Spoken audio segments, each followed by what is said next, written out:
गुरु की साथ संगतियो गज के फतेह बुलाओ जी। वाहिगुरू जी का खालसा वाहिगुरू जी की फतेह।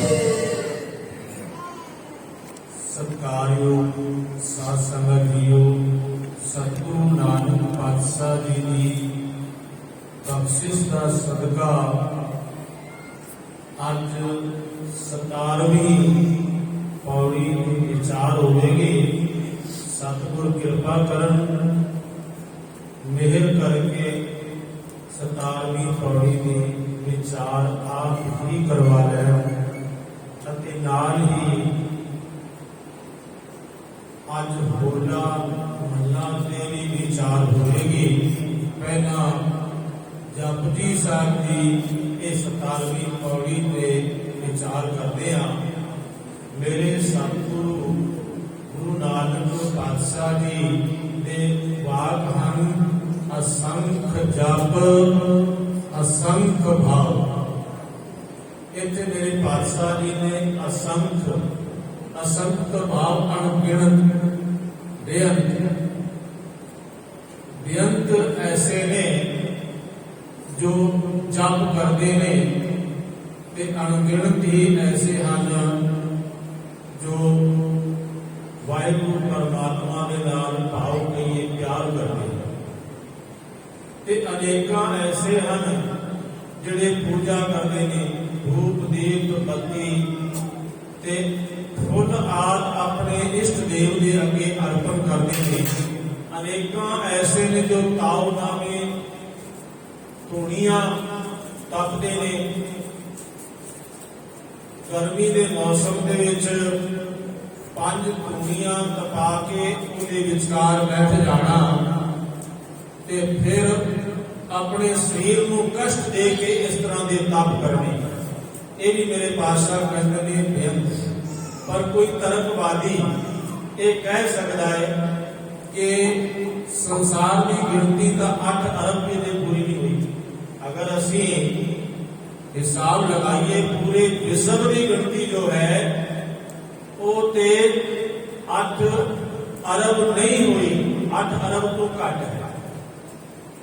मेरे सतगुरु पातशाह जी इतने असंख्य शब्द वरत रहे हैं। सतगुरु श्री गुरु नानक पातशाह जी के विचार करना अलग गल है, पर एक तर्क करनी वो बिल्कुल अलग गल है। भाई साहब भाई नंदलाल जी ने क्या है, हर कस के से सौंगे तो कलम आसर साखत पर नहू तब के चरख अलम पर अफरक। जेड़ा गुरु का सिख जदों गुरु वाल चलता है तो वो अपने पैरों नाल ना चल के अपने सिर नाल चले ते वो गुरु के दर पे पहुंचता है। गुरु पातशाह जी कृपा करके नवा तबका के उपर उसके नाम का झंडा लहरा देते हैं। हम असी तो केवल एक पृथ्वी की गल करते हैं, पर सतगुरु नानक पातशाह जी के असंख्य बेअंत पृथ्वियों की गल करते हैं। साडी पहुंच सानू नहीं पता है दीवार के परले पासे की हो रहा है। साडा अनुभव इतना है, साडी सोच इतनी है, साडी समझ इतनी है, पर गुरु नानक पातशाह जी की जी सोच है वो असीम है। उन्होंने विचारों किसी सीमा के बनिया नहीं जा सकता। सतगुरु गुरु नानक पातशाह जी के विचारों किसी तरह भी बनिया नहीं जा सकता। इसलिए मेरे सतगुरु पातशाह इतने असंख्य शब्द वरते हैं। फिर जो गुरु महाराज के श्रद्धालु ने उन्होंने मन में कतई भी कोई शंका नहीं पैदा होना चाहिए। एक बार इस्लामी साहित्य इस्लामी फलसफा पढ़ रहा सी, ਉਹਦੇ ਵਿੱਚ लिखिया सी कि एक जो विज्ञानक है वो मुसलमान वीर से सवाल करता है कि भाई तुहाडा कैसा धर्म है, बड़े धर्म के कैसे विचार ने, तुसी दफनाउंदे हो इस गल को मुख रख के कि एक दिन क्यामत का दिन आएगा, उस दिन कब्रां दे विचों रूहां जाग उठणगियां ਅਤੇ ਉਸ ਦਿਨ ਹਿਸਾਬ ਹੋਵੇਗਾ। ਜਿਸ ਦੀ ਉਗਾਹੀ ਹਜ਼ਰਤ ਮੁਹੰਮਦ ਸਾਹਿਬ ਭਰਨਗੇ ਉਸ ਨੂੰ ਬਹਿਸ਼ਤ ਪ੍ਰਾਪਤ ਹੋਵੇਗਾ। ਪਰ ਆ ਜਿਹੜੀ ਤੁਹਾਡੀ ਦੇਈ ਹੈ, ਇਹ ਦੇਈ ਨੂੰ ਤੁਸੀਂ ਸਾੜਦੇ ਨਹੀਂ, ਪਰ ਇਹਦੇ ਉੱਪਰ ਕੀੜੇ ਲੱਗ ਜਾਂਦੇ ਨੇ, ਇਹ ਦੇਈ ਤਾਂ ਗਲ ਜਾਂਦੀ ਹੈ। ਅੱਗੋਂ ਪਤਾ ਹੀ ਕੀ ਕਹਿੰਦਾ ਹੈ? ਕਹਿੰਦਾ ਸਾਇੰਸ ਜੋ ਮਰਜ਼ੀ ਕਰੇ, ਪਰ ਕਿਉਂਕਿ ਸਾਡਾ ਇਸਲਾਮ ਕਹਿੰਦਾ ਹੈ, ਸਾਡਾ ਇਹ ਵਿਸ਼ਵਾਸ ਹੈ ਕਿ ਕਿਆਮਤ ਦਾ ਦਿਨ ਜ਼ਰੂਰ ਆਏਗਾ ਔਰ ਉਸ ਦਿਨ ਰੂਹਾਂ ਦਾ ਹਿਸਾਬ ਉਹ ਹਜ਼ਰਤ ਮੁਹੰਮਦ ਸਾਹਿਬ ਦੇ ਕੋਲ ਹੋਵੇਗਾ, ਅੱਲਾਹ ਦੇ ਘਰ ਵਿੱਚ ਹੋਵੇਗਾ। दूसरी उदाहरण हो गया, जिस तरह के एक ग्रुप का ब्लड होवे तो दूसरे मनुख के नाल मेल ना खाता होवे तो उसको भी चढ़ाया नहीं जा सकता। पर हिंदू वीर जड़े ने वो गणेश के ऊपर हाथी का सिर रख देते ने ते कहने लगे जी भाई ये ते कला है, ये गुण है और ये इसे तरह ही फिर वो गणेश पूजा करते हैं और उन्होंने का यह विश्वास है। पर सतगुरु नानक पातशाह के घर के विच आके कई बेतुकियां गल्लां करते हैं। वो कहते जी आ गल साइंस नाल नहीं जुड़ती, साइंस नाल मेल नहीं खाती। मैं कहता गुरबाणी साइंस का मुताज नहीं है। साइंस का कई बार कहती है कि अज यह गल होनी है, पर नहीं होती। ਉਹਦੇ ਵਿਚਾਰ ਤੇ ਸਹੀ ਕਰਕੇ ਫਿਰ ਆਪ ਹੀ ਗਲਤ ਕਰ ਦਿੰਦੇ ਨੇ। ਪਰ ਗੁਰੂ ਨਾਨਕ ਪਾਤਸ਼ਾਹ ਦੇ ਮੁਖੜੇ ਤੋਂ ਇੱਕ ਇੱਕ ਨਿਕਲਿਆ ਹੋਇਆ ਬਾਤ ਅੱਜ ਵੀ ਸੱਚ ਹੈ ਤੇ ਅਗਾ ਵੀ ਸੱਚ ਹੀ ਰਹਿਣ, ਉਹ ਕਦੀ ਝੁਠਲਾਏ ਨਹੀਂ ਜਾ ਸਕਦੇ। ਸਾਂਝੇ ਕਹਿ ਲੋ ਕਿ ਸਾਇੰਸ ਗੁਰੂ ਨਾਨਕ ਪਾਤਸ਼ਾਹ ਦੇ ਬਚਨਾਂ ਦੇ ਪਿੱਛੇ ਪਿੱਛੇ ਤੁਰਦੀ ਹੈ। ਇਹ ਸਾਡੇ ਹਿਰਦੇ ਦੇ ਵਿੱਚ ਵਿਸ਼ਵਾਸ ਹੀ ਨਹੀਂ ਬਲਕਿ ਇੱਕ ਅਟਲ ਸੱਚਾਈ ਵੀ ਹੈ। साध संगत जी, एक बार भाई रणजीत सिंह जी कथा करते सन अमेरिका के यूनिस खान नाम का मुसलमान सी जो अमेरिका की नासा लेबोरेटरी में काम करता है। उसकी पत्नी भी डॉक्टर है और वो 13 मस्जिदों का मुख्य है, प्रधान भी है। ते वो गुरुद्वारे आता है, रोज आशा की वार भी सुनता है ਅਤੇ ਰੋਜ਼ ਉਹ ਕਥਾ ਵੀ ਸੁਣਦਾ ਹੈ। ਇੱਕ ਦਿਨ ਭਾਈ ਸਾਹਿਬ ਭਾਈ ਰਣਜੀਤ ਸਿੰਘ ਜੀ ਨੇ ਪੁੱਛ ਲਿਆ, ਜਿਹੜੇ ਅੱਜ ਕੱਲ ਪਟਨਾ ਸਾਹਿਬ ਦੇ ਜਥੇਦਾਰ ਨੇ, ਮੈਂ ਉਹਨਾਂ ਭਾਈ ਰਣਜੀਤ ਸਿੰਘ ਜੀ ਦੀ ਗੱਲ ਕਰ ਰਿਹਾ। ਉਹਨਾਂ ਨੇ ਸਵਾਲ ਕਰ ਦਿੱਤਾ ਕਿ ਭਾਈ ਤੁਸੀਂ ਜਾਤ ਜਨਮ ਤੋਂ ਮੁਸਲਿਮ ਹੋ ਔਰ ਤੁਸੀਂ ਇੱਥੇ ਗੁਰਦੁਆਰੇ ਸਾਹਿਬ ਆਉਂਦੇ ਹੋ, ਤੁਸੀਂ ਆਸਾ ਦੀ ਵਾਰ ਵੀ ਸੁਣਦੇ ਹੋ, ਤੁਸੀਂ ਕਥਾ ਵੀ ਸੁਣਦੇ ਹੋ। हाँ, उसने क्या हाँ भाई ठीक है, मैं इस्लाम के नाल संबंध रखता, मैं कुरान शरीफ भी पढ़ता, मैं हजरत मोहम्मद साहब से विश्वास भी करता। पर एक गल होर भी है कि साडे विज्ञानकां दी एक बहुत बड़ी टोली है, ਉਹਦੇ ਵਿੱਚ सारी दुनिया के जात बरादरियां के विज्ञानक ने जो काम करते ने। ते ਜਿਹੜਾ अमेरिका का विज्ञान भवन है, उस विज्ञान भवन की जी 7वीं मंजिल सब तो उपरली मंजिल है ना, उत्थे श्री गुरु ग्रंथ साहब का प्रकाश कर रखे है। उत्थे सारे विज्ञानक अरदास करके तुरते हैं कि हे सच्चे पातशाह अज असीं विज्ञान की खोज करन चले आ ते साडी सहायता करना। बोले सोनिहाल सत श्री अकाल।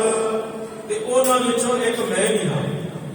गुरु ग्रंथ साहब में इतना अथाह खजाना भरिया पिया है जो असी बहुत सारे विज्ञान इकट्ठे होके बड़ी सारी दौलत खर्च करके भी इतना ज्ञान प्राप्त नहीं कर सकते जितना ज्ञान गुरु ग्रंथ साहब है। पुरातन ग्रंथ कहते ने 4 खानियां ने 4 पानियां, इतनी गल खत्म हो जाती है भाई अंडज जेर सिद्ध कुछ ते परा बसंती मधमा ते बैखरी, ये 4 बाणियां ने 4 खानियां ने, उन्होंने सीमा है। पर गुरु नानक पातशाह कहते हैं केतियां खानी केतियां पानी केते पात नहीं। गुरु नानक साहब की कोई रिश्त कर लेगा नहीं कर सकता। उन्होंने पहुंच बहुत अगां तक है। जिथे तक विज्ञानिक सोच भी नहीं सकते। और सचमुच अज विज्ञानिकों के सिर गुरु ग्रंथ साहब के कदमों में झुकन लग पे ने। और एक दिन ऐसा आएगा कि सारे जगत के जितने सियाने पुरुष ने वो सारे का सिर गुरु ग्रंथ साहब के अगे ही झुके। इसलिए सिख नूं जे सिख की साडी एक जी साडी समझ थोड़ी है ना, तो गुरु नानक पातशाह के ऊपर किंतु परंतु नहीं करना चाहिए। वो गुरु अगे अरदास करके ते ये बेनती करनी चाहिए, मेरे सतगुरु नानक पातशाह आप कृपा करके बख्शिश करके सानू इस सवाल का उत्तर दे दो, या किसी सियाने के कोलों पूछ लो, पर भुल के भी कदे गुनाह नहीं करना, पाप नहीं करना। मैनू ते भाई नंदलाल जी इतने प्यारे लगते ने, भावे के फारसी जबान साड़ी नहीं है, पर क्योंकि जो असी मिशनरी कॉलेज में पढ़ते सी ते सिलेबस दे विच इह भाई नंदलाल दीयां गज़लां भी सन। प्रिंसीपल साहब प्रकाश सिंह जी साडे नाल बड़ा प्यार करते सी। एक दिन कहते बेटा एक गल दस कि मैनू पंजाबी भी आती है, हिंदी, अरबी, उर्दू, संस्कृत, इंग्लिश। मैं दरबार साहब कहना गाइड भी रहा, बाहरों आए हुए जितने भी यात्री ने उन्होंने मैं गाइड करता सी। पर क्योंकि मेरी जबान मात भाषा केवल पंजाबी है, ते मैं गुरबाणी पढ़दा ते गुरबाणी ते मैनू कंठ है, पर भाई नंदलाल के शेर याद नहीं होंगे। तेनू किवें कंठ हो जाते हैं? क्योंकि उत्थे असीं प्रचारक क्लास 17 विद्यार्थी सी, जो रोज एक दिन एक विद्यार्थी कथा करता सी। फिर साडियां वो गलतियां करते सन, भाई बच्चिया तू इथों गलती की है, तो मैं ये गल कहने लगा कि भाई नंदलाल जी भी गुरबाणी की व्याख्या करते हैं, बाकमाल व्याख्या करते हैं। वो कहते हैं कदरे लाले बुझ आशिक ना हेच कस कीमते याकूत दान चसके गौर बारे बारे। कहते गुरु नानक पातशाह जी ने गुरु ग्रंथ साहब जी का जो बोल ने एक इतना डूंगा है, इतना विशाल है, इतने गुण छुपा के अपने विच बैठा है कि इस कोई जान सकता है जिस दियां अखां दे विचों बिरहा दे मोती गिरदे ने, प्यार दे मोती गिरदे ने, जिस दियां अखां दे विचों असल दे विच थोड़ा बहुत भेद वो जान सकता है। जो गुरु हरगोबिंद साहब ने पूछा ना भाई जपजी साहब के अर्थ कथा की है, तो उन्होंने कहा सी जप के अर्थ महान महान माना, जप के अर्थ गुरु नानक जाना। कोई कितनी भी कथा कर ले, पर यह कहना पड़ेगा कि ये जपजी साहब के अर्थ गुरु नानक मत सही जाते। संत गुरबचन सिंह खालसा लाहौर के उन्होंने मूल मंत्र के 40 दिन कथा की, केवल मूल मंत्र के। फिर उस बाद कह लगे मैं ये दावा नहीं करता कि मैं अर्थ कर लेने में सारी डुंगियाई खोज रही है, मैं तो केवल उपरली सतह तक ही पहुंचा। हाँ बड़ी डुंगियाई है, इस डुंगियाई में कोई जाने। बस इसलिए गुरु नानक पातशाह के ऊपर सानू किंतु परंतु नहीं करनी चाहिए। साडा सिर गुरु नानक पातशाह के कदमां में झुकना चाहिए है। दृढ़ सिर जो गुरु ना लगे, गुरु लगे न चरनी, वो सिर को तेगा कार है जिहड़ा गुरु नानक पातशाह के कदमां दे विच नहीं झुकदा। और सिर इसी तरह के ख्यालातां नूं बाबा फरीद जी ने लिखा है, फरीदा मैं पुरावा पगदा मत मैली हो जाए, कहला रू न जाने सिर भी मिट्टी खाए। कईयां दे सिर चंगी तरह नहीं झुकते, वो हेठा जमीन ते भी नहीं लगते। अज ते पक्के फर्श ने, अज कलीन बिछे ने, अज चदरा बिछिया ने। कदे ऐसा भी जमाना सी कि गुरु साहब जी हेठा भी बैठ जाते सन, ते बंदा ये सोचे कि जे मैं सिजदा कीता तो मेरी पग मैली हो जाएगी। इस तरह ना सोच, मैं पुरावा पग दा मत मैली हो जाए, कहता रूप ना जानदा सिर भी मिट्टी खाए। दृग सिर जो गुर ना लगे, गुर लगे ना चलनी, उस सिर को दृगाकार है जो गुरु नानक पातशाह की कलमा दे विच नहीं चुकता। दृग सरवण उपदेश वेद जिहड़ा सरवण नामे कान है ना, ये जो गुरु नानक का उपदेश नहीं सुनते जिहड़े कान, उन्हां कन्नां नूं भी दृगाकार है। दृग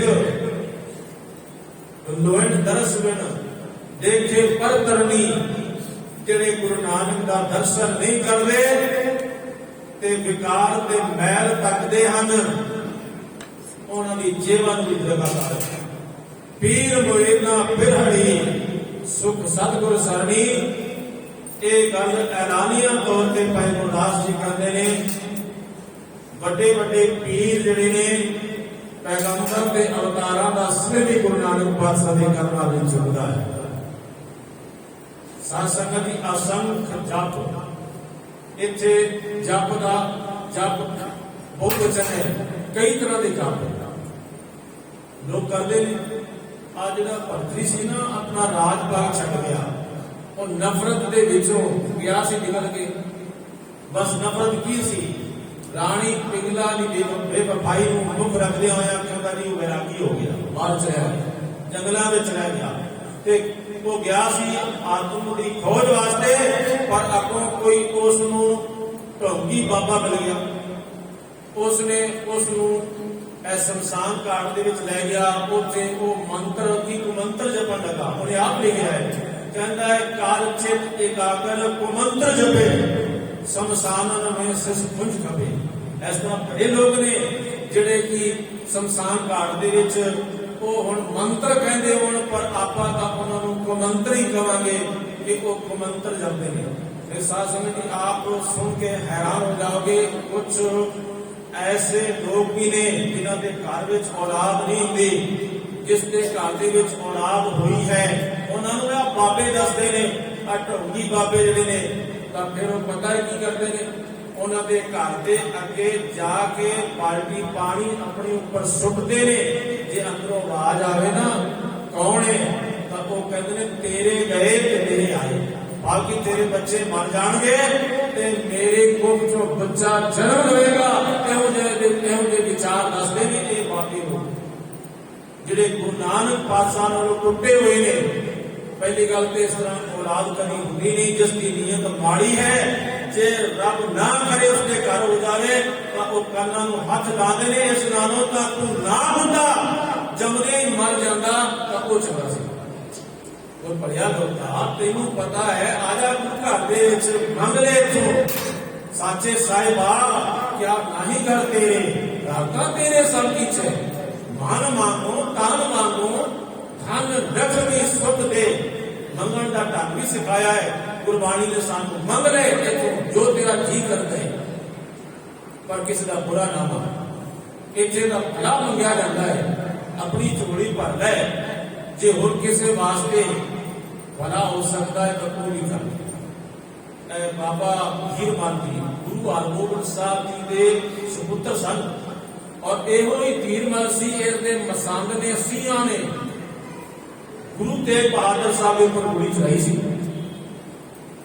इसकी पंजवीं पुस्त के विचों एक बटवार से होया, जो गुरु गोबिंद सिंह महाराज के ज्योति जोत समान तो 10 साल बाद 1718 में ये होया है। इसने करतारपुर दे विच ना इस तरह ढंग रचिया भाई, उत्थे चेले चलियां रख ले अते ये विकारी हो गया, भूत कड्ढन लग पिया। उत्थे जो भी जाता है ਉਹਦੇ केस खुल जाते ने, वो पुतलियां वांग सिर मारदा है ते कहता है असीं भूत कढ रहे हैं। जदों जलंधर के हाकम ने इस वल कौड़ी नजर नाल देखिया ते हमला करन दी ऊपर इस दे ऊपर साजिश बनाई, ते दौड़ के डरदा होया खालसे दे पास आ गया। तां गुरु खालसे ने कहा तेरी मदद जरूर करांगे, लेकिन गल ये है कि तू आ पखंड छड़ दे और तू अमृत पान कर ले, तेरी हवा बन भी कोई नहीं देखेगा।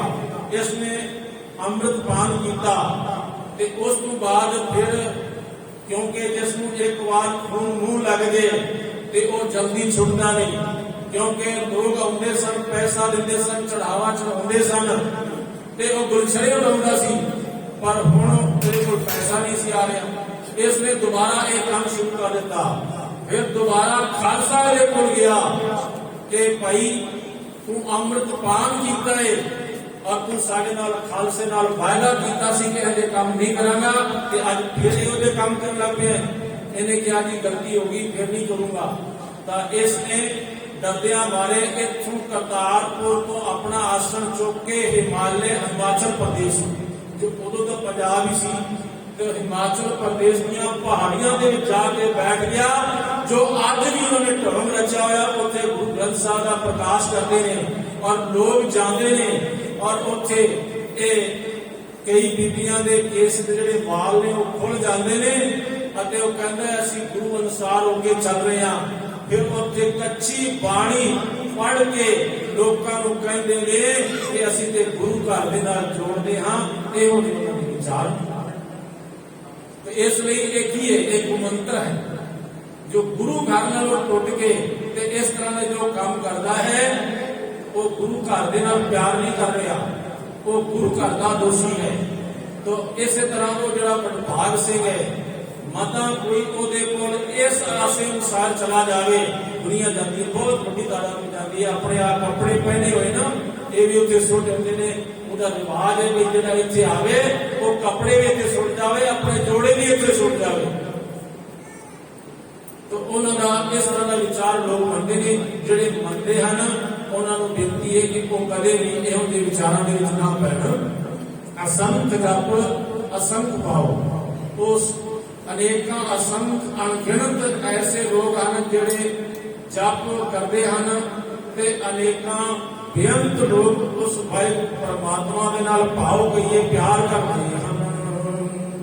असंख्य ग्रंथ मुख वेद पाठ, असंख्य ही ऐसे लोग हैं जिहड़े पूजा भी करते हैं ते ताओ कहिए धूणियां तपा के बैठते हैं। असंख्य ऐसे हैं जिहड़े ग्रंथ पढ़ते हैं ते अपने मुंह तो वेदां दा पाठ करते हैं। असंख्य जोग मन रहे उदास, असंख्य बेअंत लोग जिहड़े ने वो जोग धारण करते हैं ते ऐसे लोग ने जो उपराम रहते ने, अपना घर बार छड़ जाते ने, जंगलों में जाके बैठ जाते हैं। असंख्य भगत गुण ज्ञान विचार, असंख्य इस तरह के ने जिहड़े की भगती का ते सुख गुणां का विचार करते रहते हैं और अपने मालिक की अपने गुरु की भगती करते हैं ते वो किसी होर की कदे भी उपमा नहीं करते। असीं तां जे कोई गुरु घर विच भी आ जाए तो कई बार गुरु ग्रंथ साहिब जी का सत्कार छड्ड के आउण वाले नेते दे प्रति भी वो शब्द कह जाते हैं, वो गल्लां कह जाते हैं जो उहदे विच गुण है ही नहीं। ये गुरु ग्रंथ साहिब विच भी ऐसी बाणी है अते गुर इतिहास भी है।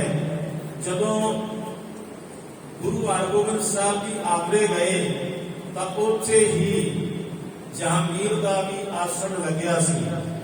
एक गरीब सिख उसनूं ये पता चलिया कि गुरु हरगोबिंद साहब जी इत्थे आए हुए हैं तो उन्हें एक काली पंड गुरु साहब के घोड़ियां वास्ते बन गई।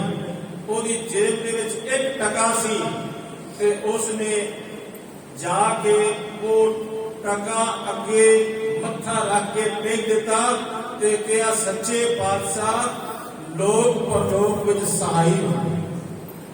ਜਹਾਂਗੀਰ ਨੂੰ ਪਤਾ ਚੱਲ ਗਿਆ ਕਿ ਇਹ ਗੁਰੂ ਹਰਗੋਬਿੰਦ ਸਾਹਿਬ ਕੋਲ ਜਾਣਾ ਚਾਹੁੰਦਾ ਸੀ, ਇਸ ਨੂੰ ਭੁਲੇਖਾ ਲੱਗ ਗਿਆ। ਤਾਂ ਆਖਿਰ ਉਸਨੇ ਕਹਿ ਦਿੱਤਾ ਕਿ ਤੁਸੀਂ गुरु हरगोबिंद साहब मिलना चाहते हो? कहते हाँ। कहते भाई मैं ते ਹਿੰਦੁਸਤਾਨ ਦਾ ਬਾਦਸ਼ਾਹ ਹਾਂ। ਗੁਰੂ ਹਰਗੋਬਿੰਦ ਸਾਹਿਬ ਦਾ ਤਾਂ ਸਿੰਘਾਸਨ ਉਹ ਥੋੜੀ ਦੂਰ ਤੇ ਲੱਗਿਆ ਹੈ। ਤਾਂ ਉਸੇ ਵੇਲੇ ਆਪਣੀ ਗਲਤੀ ਦਾ ਸੁਧਾਰ ਕਰਦਿਆਂ ਉਹ ਟਕਾ ਵੀ ਚੁੱਕ ਲਿਆ ਤੇ ਪੱਗ ਵੀ ਚੁੱਕ ਲਈ।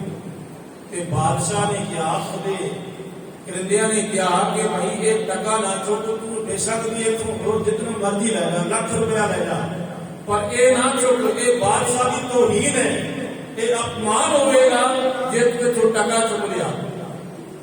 ਉਹ ਕਹਿਣ ਲੱਗੇ ਨਹੀਂ, ਮੇਰੇ ਗੁਰੂ ਦੇ ਦਰ ਤੇ ਕੇਵਲ ਆ ਟਕਾ ਹੀ ਪ੍ਰਵਾਨ ਹੋਵੇਗਾ, ਉਹ ਲੱਖਾਂ ਰੁਪਏ ਪ੍ਰਵਾਨ ਨਹੀਂ ਹੋਣਗੇ। ਗੁਰੂ ਐਸੀ ਦੌਲਤ ਨਹੀਂ ਲੈਂਦਾ, ਐਸੀ ਦੌਲਤ ਸਵੀਕਾਰ ਨਹੀਂ ਕਰਦਾ ਜੋ ਸਿੱਖ ਦੀ ਕਿਰਤ ਕਮਾਈ ਵਿੱਚੋਂ ਨਾ ਹੋਵੇ। ਉਹ ਖੋਈ ਹੋਈ ਮਾਇਆ, ਵੱਲ ਛਲ ਕੀਤੀ ਹੋਈ ਮਾਇਆ, ਜਾਂ ਕਿਸੇ ਨੂੰ ਧੋਖਾ ਦੇ ਕੇ ਤੇ ਮਾਇਆ ਇਕੱਠੀ ਕੀਤੀ ਹੋਏ ਤੇ ਮੇਰੇ ਪਾਤਸ਼ਾਹ ਸਾਹਿਬ ਇਹ ਕਹਿੰਦੇ ਨੇ, ਹੱਥ ਫੜਾਇਆ ਨਾਨਕਾ ਉਸ ਸੂਰ ਉਸ ਗਾਏ, ਗੁਰ ਪੀਰ ਹਾਮਾ ਤਾਂ ਭਰੇ ਜਾਂ ਮੁਰਦਾਰ ਨਾ ਖਾਏ। ਉਹ ਮੇਰਾ ਬਾਬਾ ਤਾਂ ਮਲਕ ਭਾਗੋ ਦੇ ਕੋਲ ਵੀ ਨਹੀਂ ਜਾਂਦਾ, ਉਸ ਦਾ ਪ੍ਰਸ਼ਾਦ ਵੀ ਨਹੀਂ ਛਕਦਾ। ਉਹ ਤੇ ਇੱਕ ਸੁੱਕੀ ਰੋਟੀ ਖਾਣ ਵਾਸਤੇ ਭਾਈ ਲਾਲੋ ਨੂੰ ਕਹਿੰਦਾ ਏ, ਭੁੱਖ ਲੱਗੀ ਏ, ਕੋਈ ਪ੍ਰਸ਼ਾਦਾ ਛਕਾਏ। ਉਹਦੇ ਕੋਲ ਮੰਗ ਕੇ ਲੈ ਲੈਂਦੇ, ਲੇਕਿਨ ਜੇ ਮਲਕ ਭਾਗੋ ਮਿਹਨਤਾਂ ਵੀ ਕਰਦੇ ਤਾਂ ਉਸ ਦਾ ਪ੍ਰਸ਼ਾਦ ਨਹੀਂ ਛਕਦੇ। ਤੇ ਅੱਜ ਉਹੀਓ ਮੇਰਾ ਬਾਬਾ ਹੈ, 6 ਜਾਮੇ ਦੇ ਵਿੱਚ ਤੁਹਾਡੇ ਇਹਨਾਂ ਰੁਪਈਆਂ ਨੂੰ ਕਿਵੇਂ ਉਹ ਪ੍ਰਵਾਨ ਕਰ ਦੇਵੇਗਾ, ਮੇਰੇ ਇਸੇ ਟਕੇ ਨੂੰ ਪ੍ਰਵਾਨ ਕਰੇਗਾ, ਕਿਉਂਕਿ ਇਹ ਕਿਰਤ ਕਮਾਈ ਚੋਂ ਨਿਕਲਿਆ ਹੋਇਆ ਟਕਾ ਹੈ। ਚੁੱਕ ਲਿਆ ਜੀ, ਟਕਾ ਨਹੀਂ ਰਹਿਣ ਦਿੱਤਾ ਉੱਥੇ, ਉਹਦੇ ਲੱਖਾਂ ਰੁਪਏ ਵੀ ਨਹੀਂ ਲਏ, ਪੰਡ ਵੀ ਚੁੱਕ ਲਈ ਤੇ ਉਹ ਘਾਹ ਵੀ ਸੀ। ਤੇ ਬਾਦਸ਼ਾਹ ਨੇ ਕਿਹਾ, ਜਾਓ ਇਹਦੇ ਪਿੱਛੇ ਇਹ ਕੀ ਕਰਦਾ ਹੈ ਤੇ ਗੁਰੂ ਕੀ ਕਰਦਾ ਹੈ, ਦੇਖੋ ਤਾਂ ਸਹੀ। ਜਦੋਂ ਉਹ ਸਿੱਖ ਗਿਆ ਨਾ, ਮੇਰੇ ਪਾਤਸ਼ਾਹ ਸਿੰਘਾਸਨ ਤੋਂ ਹੇਠਾਂ ਉਤਰ ਆਏ, ਦੋਵੇਂ ਹੱਥ ਕਰਕੇ ਕਹਿਣ ਲੱਗੇ, ਆ ਮੇਰੇ ਸਿੱਖਾ, ਇਹ ਟਕਾ ਮੈਨੂੰ ਚਾਹੀਦਾ ਹੈ। ਤੇ ਬੜੇ ਪਿਆਰ ਨਾਲ ਦੋਵਾਂ ਹੱਥਾਂ ਦੇ ਵਿੱਚ ਮੇਰੇ ਪਾਤਸ਼ਾਹ ਜੀ ਨੇ ਉਹ ਟਕਾ ਲੈ ਲਿਆ।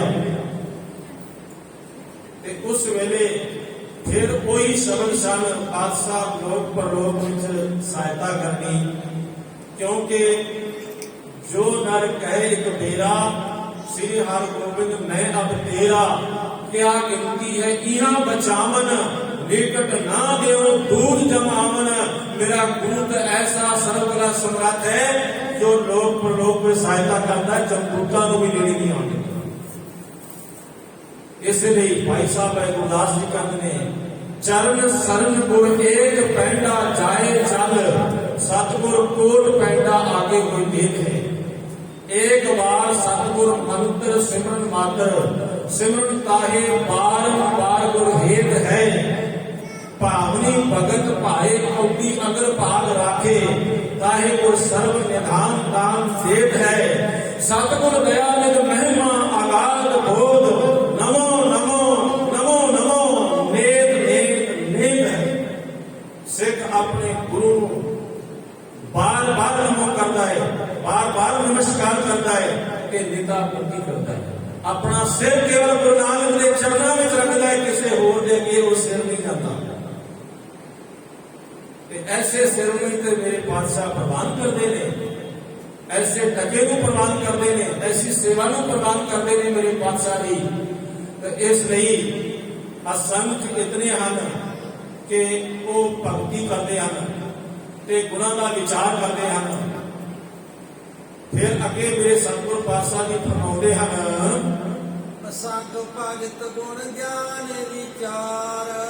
असंख्या ही भगत हैं जो अपने परमेश्वर की गुरु की भक्ति करते हैं, गुणां का विचार करते हैं ते अपने वाहिगुरू का ही वो ज्ञान हमेशा हिरदे दे विच विचारते रहते हैं। असंख सती असंख दातार। असंख्या ही सती हैं जिहड़े सतवादी कहलाते हैं, जो सच बोलते हैं, जो सच दे नाल जुड़े ने। ते असंख्य ही दातार दाते हैं जो हमेशा किसी को दान करते रहते हैं। ते इस तरह मेरे सतगुरु पातशाह जी फरमाते ਹਨ। ਜਿਸ ਤਰ੍ਹਾਂ ਕਿ ਮੈਂ ਪਹਿਲਾਂ ਸ਼ੁਰੂਆਤ ਵਿੱਚ ਹੀ ਅਰਜ਼ ਕੀਤੀ ਹੈ ਕਿ ਭਾਈ 8 ਅਰਬ ਵੀ ਅਜੇ ਵਿਸ਼ਵ ਦੀ ਆਬਾਦੀ ਨਹੀਂ ਹੋਈ ਤੇ ਗੁਰੂ ਨਾਨਕ ਪਾਤਸ਼ਾਹ ਅਸੰਖ ਕਹਿੰਦੇ ਨੇ। ਭਾਈ ਉਹ ਕੇਵਲ ਇਸ ਦੁਨੀਆ ਦੀ ਇੱਕ ਸ੍ਰਿਸ਼ਟੀ ਦੀ ਗੱਲ ਨਹੀਂ ਕਰਦੇ, ਉਹ ਅਨੇਕਾਂ ਸ੍ਰਿਸ਼ਟੀਆਂ ਦੀ ਗੱਲ ਕਰਦੇ ਨੇ, ਉਹ ਕੋਟਾਨ ਕੋਟ ਬ੍ਰਹਿਮੰਡਾਂ ਦੀ ਗੱਲ ਕਰਦੇ ਨੇ। ਉਹ ਗੱਲ ਵੱਖਰੀ ਹੈ, ਅਜੇ ਵਿਗਿਆਨਕਾਂ ਨੂੰ ਕੁਝ ਨਹੀਂ ਮਿਲਿਆ। ਉਹ ਜਿੱਥੇ ਵੀ ਗਿਆ ਨਾ, ਜੇ ਚਾਹੇ ਚੰਦਰਮਾ ਤੇ ਗਿਆ ਹੈ ਤੇ ਚਾਹੇ ਮੰਗਲ ਤੇ ਜਾਣ ਦੀ ਤਿਆਰੀ ਕਰ ਰਿਹਾ ਹੈ, ਉਹਨੂੰ ਜੀਵਨ ਹੀ ਨਹੀਂ ਮਿਲਿਆ। ਅਜੇ ਤਾਂ ਇਹ ਸਮਝ ਲਓ ਧਰਤੀ ਦੇ ਉੱਪਰੋਂ ਇੱਕ ਰੇਤ ਦਾ ਕਣ ਚੁੱਕ ਲਿਆ ਜਾਵੇ ਤੇ ਉਸ ਰੇਤ ਦੇ ਕਣ ਦੇ ਟੁਕੜੇ ਇਤਨੇ ਕਰ ਲਏ ਜਾਣ ਕਿ ਐਸ ਅੱਖ ਨਾਲ ਵੀ ਨਾ ਦਿਸੇ ਨਾ, ਤਾਂ ਵਿਗਿਆਨਕਾਂ ਨੇ ਅਜੇ ਇਤਨਾ ਕੁਝ ਵੀ ਨਹੀਂ ਲੱਭਿਆ।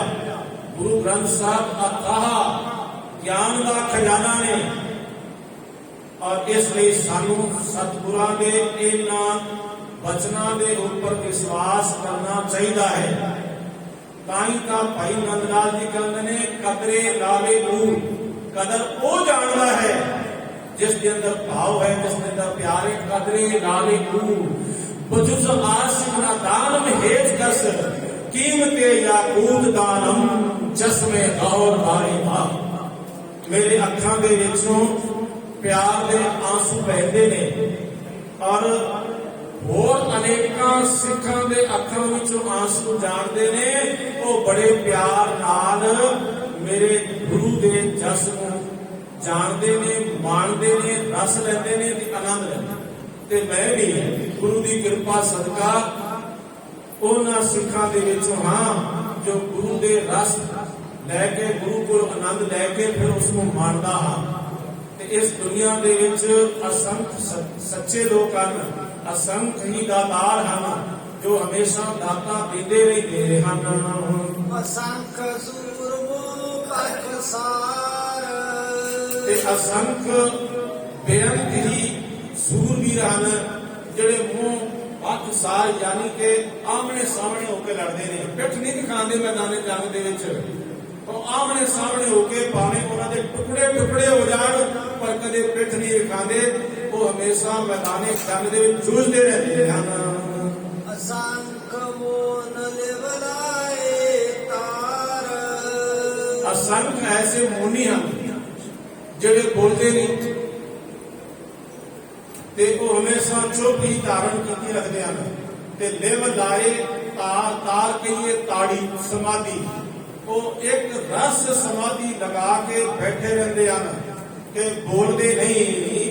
ਕੁਦਰਤ ਕਵਣ ਕਾ ਵਿਚਾਰ ਮੇਰੀ ਕੀ ਤਾਕਤ ਹੈ ਜੋ ਮੈਂ ਕੁਦਰਤ ਦਾ ਕਿਸ ਤਰ੍ਹਾਂ ਕਿਸ ਹਿਸਾਬ ਦੇ ਨਾਲ ਮੈਂ ਵਿਚਾਰ ਕਰਾਂ। ਬਾਕੀ ਮੈਂ ਕੁਦਰਤ ਦਾ ਵੀ ਵਿਚਾਰ ਨਹੀਂ ਕਰ ਸਕਦਾ। ਉਸ ਵਾਹਿਗੁਰੂ ਪਰਮਾਤਮਾ ਦੀ ਬਣਾਈ ਹੋਈ ਜਿਹੜੀ ਕੁਦਰਤ ਹੈ ਉਹ ਵੀ ਬੇਅੰਤ ਹੈ, ਕਿਉਂਕਿ ਮੇਰੀ ਪਹੁੰਚ ਤਾਂ ਇੱਥੋਂ ਤੱਕ ਹੈ, ਇਹ ਸ੍ਰਿਸ਼ਟੀ ਤੱਕ ਵੀ ਨਹੀਂ ਹੈ। ਪਰ ਗੁਰੂ ਨਾਨਕ ਪਾਤਸ਼ਾਹ ਜੀ ਦੀ ਅਗੰਮੀ ਸੋਚ ਹੈ, ਉਹਨਾਂ ਦੀ ਕੋਟਾਨ ਕੋਟ ਬ੍ਰਹਿਮੰਡਾਂ ਤੱਕ ਪਹੁੰਚ ਹੈ। ਇਸ ਲਈ ਗੁਰੂ ਪਾਤਸ਼ਾਹ ਜੀ ਆਖਦੇ ਨੇ, ਹੇ ਵਾਹਿਗੁਰੂ ਜੀ, ਮੈਂ ਤੇਰੀ ਕੁਦਰਤ ਦਾ ਕਿਸ ਤਰ੍ਹਾਂ ਵਿਚਾਰ ਕਰਾਂ। ਭਾਵ ਕੀ ਵਿਚਾਰ ਵੀ ਨਹੀਂ ਕਿਹਾ ਜਾ ਸਕਦਾ। ਵਾਰਿਆ ਨਾ ਜਾਵਾ ਏਕ ਵਾਰ ਉਸ ਵਾਹਿਗੁਰੂ ਪਰਮਾਤਮਾ ਤੋਂ ਮੈਂ ਸਦਕੇ ਹੁੰਦਾ, ਮੈਂ ਉਸ ਨੂੰ ਕੁਰਬਾਨ ਹੁੰਦਾ। ਪਰ ਕਿਵੇਂ ਕੁਰਬਾਨ ਹੋਇਆ ਜਾਵੇ ਉਸ ਵਾਹਿਗੁਰੂ ਪਰਮਾਤਮਾ ਤੋਂ। तो साध संगत जी ਇਹ 17ਵੀਂ ਪੌੜੀ ਦੀਆਂ 2 ਪੰਕਤੀਆਂ ਰਹਿ ਗਈਆਂ ਨੇ ਜੋ ਆਪਾਂ ਵਿਚਾਰ ਕਰਾਂਗੇ। ਬਾਕੀ ਅੱਜ ਹੋਲਾ ਮਹੱਲਾ ਤੇ ਵੀ ਵਿਚਾਰ ਕਰਨੀ ਹੈ। ਹੋਲਾ ਮਹੱਲਾ ਜੋ ਹੈ, ਹੋਲਾ ਜੋ ਹੈ ਅਰਬੀ ਭਾਸ਼ਾ ਦਾ ਸ਼ਬਦ ਹੈ ਤੇ ਇਹਦਾ ਅਰਥ ਹੈ ਹੱਲਾ। ਤੇ ਜੋ ਮਹੱਲਾ ਹੈ ਉਹ ਫਾਰਸੀ ਦਾ ਸ਼ਬਦ ਹੈ ਜਾ ਕੇ ਹੱਲਾ ਬੋਲਣਾ, ਜਾ ਕੇ ਕਿਸੇ ਉੱਪਰ ਦਾਵਾ ਕਰਨਾ। ਗੁਰੂ ਗੋਬਿੰਦ ਸਿੰਘ ਮਹਾਰਾਜ ਕਲਗੀਆਂ ਵਾਲੇ, ਉਹਨਾਂ ਨੇ 1999 ਦੇ ਵਿੱਚ ਖਾਲਸਾ ਪੰਥ ਦੀ ਸਿਰਜਣਾ ਕੀਤੀ और उत्थे एक कवि ने क्या है, पांचों त्याग करके पांचों ही शेर कीने, पांचों पड़ी थी बाणी, पांचों दिए गकारा, आपे हयात जिसका मुतलासी था सिकंदर, जो इल्तिहाम में उतरे दिलों को अखल पिलाया, तासीर इस दुआ की अक्सीने ऐसी आई, मुर्दे में जान आई चिड़ियों ने बार मार। मेरे पातशाह ने विसाखी वाले दिन 1699 ਦੇ ਵਿੱਚ एक खंडे बाटे की पाहु तैयार करके ਤੇ ਪੰਜ ਪਿਆਰੇ ਤਿਆਰ ਕੀਤੇ ਸਨ ਔਰ ਉਹਨਾਂ ਨੂੰ ਸ਼ਸਤਰਾਂ ਵਸਤਰਾਂ ਦੇ ਨਾਲ ਸਜਾਇਆ ਸੀ। ਜਦੋਂ ਉਹ ਤੰਬੂ ਤੋਂ ਬਾਹਰ ਆਏ ਸਨ ਨਾ ਤਾਂ ਉਦੋਂ ਪਹਿਚਾਣ ਵਿੱਚ ਨਹੀਂ ਆ ਰਹੇ ਸੀ ਇਹਨਾਂ ਵਿੱਚੋਂ ਗੁਰੂ ਕਿਹੜਾ ਹੈ ਤੇ ਸਿੱਖ ਕਿਹੜਾ। ਮੇਰੇ ਪਾਤਸ਼ਾਹ ਜੀ ਨੇ ਬਾਹਰੀ ਤੌਰ ਤੇ ਵੀ ਆਪਣਾ ਰੂਪ ਦੇ ਦਿੱਤਾ ਤੇ ਅੰਦਰੂਨੀ ਤੌਰ ਤੇ ਵੀ ਆਪਣੇ ਗੁਣ ਦੇ ਦਿੱਤੇ। ਫਿਰ ਮੇਰੇ ਪਾਤਸ਼ਾਹ ਨੇ ਢਿਲਾਈ ਨਹੀਂ ਵਰਤੀ।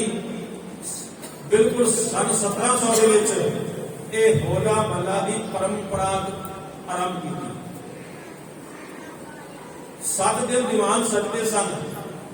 7 ਦਿਨ ਦੀਵਾਨ ਸਜਾ ਕੇ ਅਖੀਰਲੇ ਦਿਨ ਹੌਲਗੜ੍ਹ ਤੋਂ ਚੱਲ ਕੇ ਤੇ ਜਿਹੜਾ ਲੋਹਗੜ੍ਹ ਮੇਰੇ ਪਾਤਸ਼ਾਹ ਨੇ ਕਿਲਾ ਬਣਾਇਆ ਨਾ ਅਨੰਦਪੁਰ ਦੇ ਵਿੱਚ, ਉਸ ਕਿਲੇ ਦੇ ਉੱਪਰ ਆ ਕੇ ਦਾਵਾ ਬੋਲਦੇ ਸਨ। ਮੇਰੇ ਪਾਤਸ਼ਾਹ ਨੇ 2 ਪੱਖ ਬਣਾਏ ਸਨ। 2 ਹਿੱਸਿਆਂ ਦੇ ਵਿੱਚ ਸਿੱਖਾਂ ਨੂੰ ਵੰਡਿਆ ਸੀ। ਇੱਕ ਸਿੱਖ ਕਿਲੇ ਵਿੱਚ ਹੋਣਗੇ, ਦੂਸਰੇ ਸਿੱਖ ਆ ਕੇ ਉਹਦੇ ਉੱਪਰ ਧਾਵਾ ਬੋਲਣਗੇ। ਇੱਕ ਸਿੱਖ ਉਹਦੇ ਉੱਪਰ ਕਬਜ਼ਾ ਕਰਨਗੇ ਤੇ ਇੱਕ ਜਿਹੜੇ ਨੇ ਉਹਦਾ ਬਚਾਅ ਕਰਨਗੇ। ਔਰ ਜਿਹੜੇ ਸਫਲ ਹੋਣਗੇ, ਜਿਹੜੇ ਜਿੱਤਣਗੇ, ਉਹਨੂੰ ਮੇਰੇ ਪਾਤਸ਼ਾਹ ਦੀ ਸਰੋਪੇ ਦੇਣਗੇ। ਉਹਨਾਂ ਦਾ ਮਾਣ ਤੇ ਸਤਿਕਾਰ ਕੀਤਾ ਜਾਵੇਗਾ, ਉਹਨਾਂ ਦਾ ਮਨੋਬਲ ਵਧਾਇਆ ਜਾਵੇਗਾ। ਮੇਰੇ ਪਾਤਸ਼ਾਹ ਨੇ ਕਿਹਾ ਇਹ ਨਹੀਂ ਕਿ ਤੁਹਾਨੂੰ ਮੈਂ ਸਿੱਖ ਬਣਾ ਦਿੱਤਾ, ਤੁਹਾਨੂੰ ਸ਼ਸਤਰ ਸਜਾ ਦਿੱਤੇ, ਤੁਸੀਂ ਅਵੇਸਲੇ ਹੋ ਕੇ ਬਹਿ ਜਾਓ, ਮੈਂ ਤੁਹਾਡੇ ਵਿੱਚ ਸ਼ਕਤੀ ਕਰ ਦਿੱਤੀ। ਨਹੀਂ, ਤੁਸੀਂ ਕਦੇ ਅਵੇਸਲਾ ਨਹੀਂ ਹੋਣਾ, ਤੁਸੀਂ ਕਦੇ ਆਲਸ ਨਹੀਂ ਕਰਨਾ। ਜਿੱਥੇ ਤੁਸੀਂ ਨਿਤਨੇਮ ਕਰਨਾ ਹੈ ਨਾ, ਉੱਥੇ ਤੁਸੀਂ ਇਹਨਾਂ ਸ਼ਸਤਰ ਵਿਦਿਆ ਦਾ ਅਭਿਆਸ ਵੀ ਕਰਦੇ ਰਹਿਣਾ, ਕਰੀ ਭੁੱਲਣਾ ਨਹੀਂ। ਮੇਰੇ ਪਾਤਸ਼ਾਹ ਜੀ ਨੇ ਕਿਹਾ ਬਿਨਾਂ ਸ਼ਸਤਰੰ ਕੇਸਮ ਨਾ ਦੇਵੋ ਦਿਦਾਰੀ। ਭਾਈ ਇਹ ਜਦੋਂ ਤੱਕ ਤੁਸੀਂ ਸ਼ਸਤਰ ਵੀ ਧਾਰਨ ਨਹੀਂ ਕਰੋਗੇ, ਮੈਂ ਦੀਦਾਰ ਨਹੀਂ ਦੇਵਾਂਗਾ। मेरे दीदार चाहिए ने तो रहत प्यारी मुझको सिर्फ प्यारा नाहे, रहनी रहे सोई सिख मेरा, वो साहेब नहीं उसका चेहरा। जो इन्हां हुक्म नूं इन्हां गल्लां नूं मनेगा, अपने हिते विच वसावेगा, मैं उनका चेला होवांगा ते वो मेरा साहिब मालक होगा। सतगुरु पातशाह ने किया ते ये अवेसला ना रहना बहुत सारे गुरुद्वारे ਦੇ ਵਿੱਚ ਹੋਣਾ ਚਾਹੀਦਾ ਹੈ। ਸਭ ਗੁਰਦੁਆਰਿਆਂ ਵਿੱਚ ਹੋਣਾ ਚਾਹੀਦਾ ਹੈ, पर बहुत सारे गुरुद्वारियां दे विच उन्होंने एक ऐसा हाल भी बना रखा है जिसपे आज भी शस्त्र विद्या सिखाई जाती है। और जे जदों असीं शस्त्र कला नूं भुल गए, याद रखना उदों असीं मिटण लगिया देर नहीं लाउणी। सानू ये वक्त के तूफानां ने मिटा देना है, पर गुरु दे सिख बड़े ने। की होया जे असीं इस हुक्म नूं पूरा नहीं मनदे। अनेकों सिख ने जो गुरु पातशाह के ऊपर सदके जाते हैं ते गुरु के एक एक वचन को मानते हैं और होना चाहिए है। गुरु कलगीधर पातशाह ने बाज रखिया सी ना, ते राजे लोग भी बाज रखते सी, पर राजे लोग जो बाज रखते सन उसका कारण कुछ होर सी। जो गुरु कलगीधर पातशाह जी ने बाज रखे उसका कारण कोई होर सी। राजे लोगों का यह शौक सी कि उन्होंने शिकार पकड़ने ते शिकार पकड़ के लियाने ने, पर इतना उन्होंने मकसद सी, इतों बाद कुछ नहीं सी। पर गुरु कलगीधर पातशाह का मकसद कुछ होर सी। इहदे विच अणख लेना सी, इहदे विच स्वाभिमान लेना सी, क्योंकि सारे पंछियों दे विचों श्रेष्ठ पंछी है ये बाज। जदों अजे होर पंछियों के बच्चे चहकना सीखते ना, उदों जिहड़े ये बाज मादा है अपने बच्चे नूं लैके इतनी ऊंचाई ते आकाश की बुलंदियां ते लै जाती है जितनी ऊंचाई ते ये हवाई जहाज होते हैं। लगभग 12-13 किलोमीटर की ऊंचाई पे जाती है और उत्तों जाके फिर वो जिहड़ा बाज है, मादा बाज अपने बच्चे को छोड़ दिंदा है। बच्चा घबरा जाता है कि मां ने बड़ा मेरे नाल जुल्म किया। कई मावां ऐसा भी करदियां ने कि अपने बच्चे को इतनी ऊंचाई ते लिजा के ते यकदम उस छड़ देन। हाँ भाई देखो, जदों बच्चा पहला बैठता है, फिर उस तो बाद रिड़दा है, फिर उस तो बाद वो बच्चा चलता है। जे मां कहे कि मैं बच्चे को रिड़न नहीं देना, जे मां कहे मैं बच्चे को तुरन नहीं देना क्योंकि वो चोट लग जाएगी, कोई जख्म हो जाएगा, ते फिर मेरे को दुख सह नहीं होना। असल दे विच वो मां अपने बच्चे नाल प्यार नहीं कर रही बल्कि दुश्मनी कर रही। ये समझ लेना, ये पक्की गल है। इसे तरह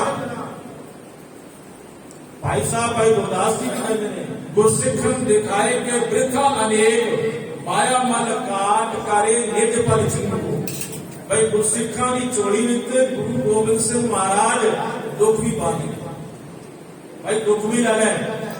जे आज दुख नहीं सहन करेगा ना तो फिर अगा चल के चरखियां के ऊपर किवें चढ़ेगा, फिर उबलदियां हुई देगां दे चुबाले किवें खावेगा।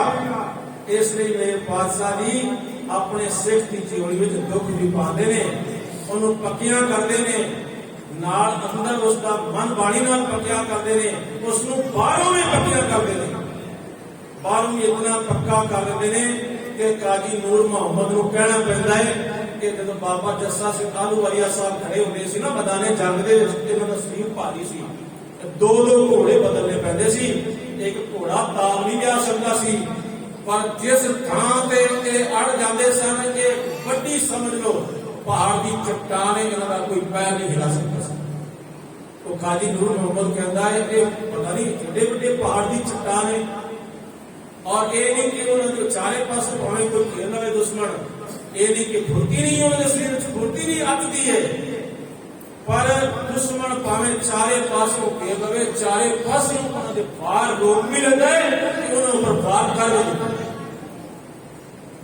ये कला है भाई जी ने, ये गुरु गोबिंद सिंह महाराज ने बोल देता है ना, तो इन्हों के नाम के दूसरे बाबा जस्सा सिंह रामगढ़िया साहब कहते हैं जख्मी शेर ने, ते वो मैदान में जंग दे कोई जख्मी शेर दौड़ता है, भगता है, गरजा मारता है, इस तरह पूरे मैदाने जंग दे विच वो गरजदे फिरदे हैं। सिखां नूं एक गुण दिते ने मेरे पातशाह जी ने कि सिखा मेरा यही ना होवे कि मखमली गदेलियां दे ऊपर बैठा रहे कि तेरे ऊपर कोई वार कर दे।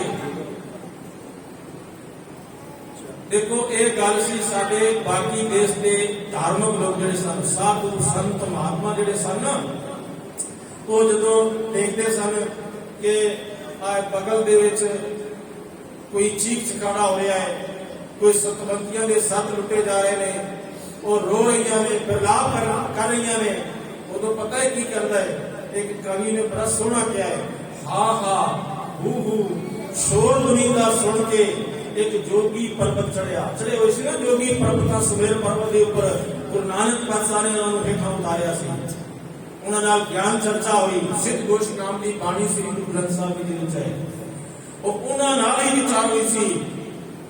ते इसे तरह साडे देश के एक नहीं अनेकां संत महात्मा जोगी उन्हां दे सामने सतवंतियां दे सत लुटींदे रहे, उत्थे चीख चिखाड़ा हुंदा रहा, वो मिन्नतां ते तरले करदियां रहियां कि अज उन्हां नूं कोई बचा लवे, पर उन्हां नूं किसे ने नहीं बचाया। उत्थे कवि ने लिखिया है, हा हा हू हू शोर दुनी दा सुन के एक जोगी पर्वत चढ़िया, बगल निमानी अबला छिकी, पर उस गल ना गौड़ी, कठिन समाधि तप कर पारा जदों उचेरा चढ़िया, दाता दे दर बंसी बूहे लिखिया मुड़ जा तू, कायर हठी कमीने पाजी ना दूगा खड़का तू, दीना दाना दर्द वडाया ते दीन बंद नूं चाहे तू मिलना, ये नहीं होया आज जुगादी भुलना मन तू बेशर्म, ये बेशर्म मन।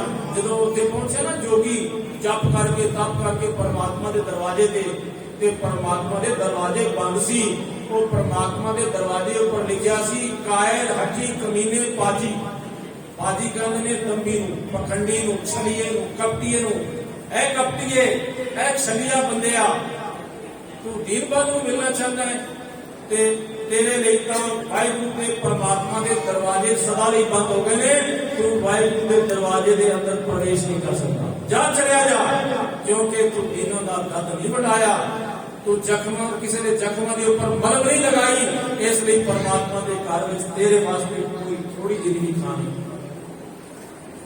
और गुरु नानक पातशाह ने खालसे को ऐसा प्यार और प्यार किया सी कि परमात्मा के गुरु के दरवाजे खालसे भी हमेशा खोल के रखे हुए हैं।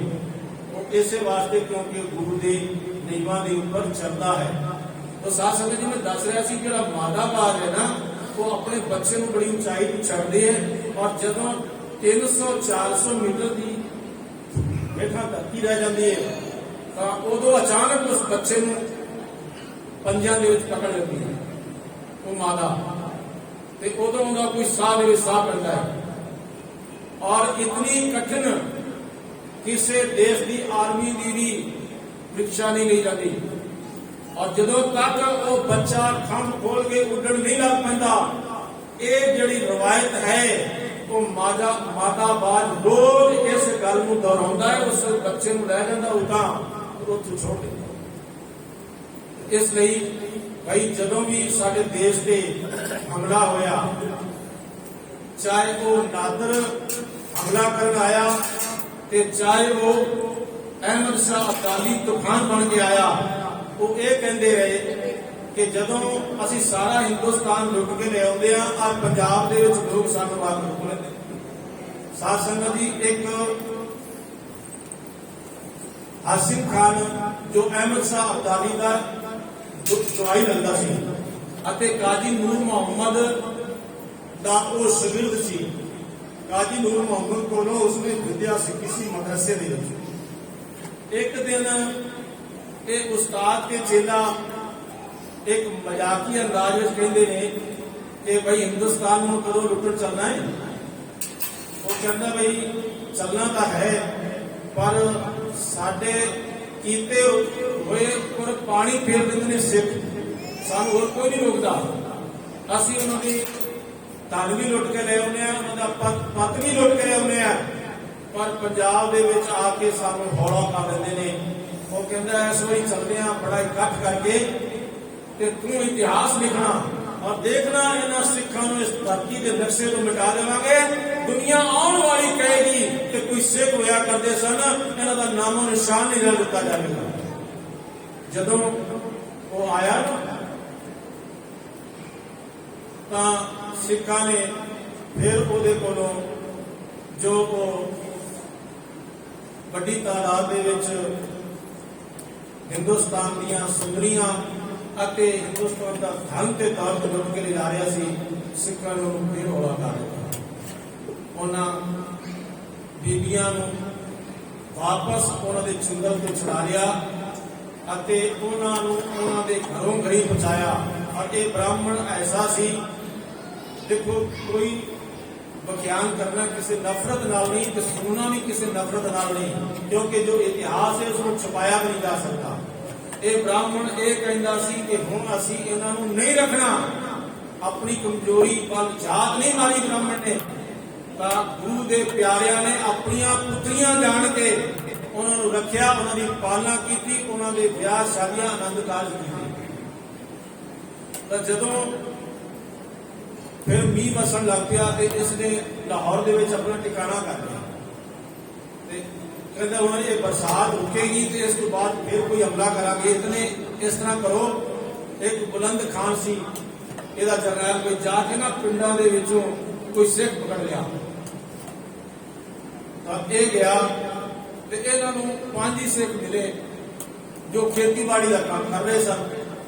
उन्हां नूं ले आंदा, लिया के उन्हां विच एक हाजू सिख सी, बड़ा शरीर का कमजोर पतला दुबला सी। उन्होंने कहने लगे कि भाई या तो इस्लाम कबूल कर ले और नहीं तो तेनों जो ना हाथी के नाल युद्ध करना पड़ेगा।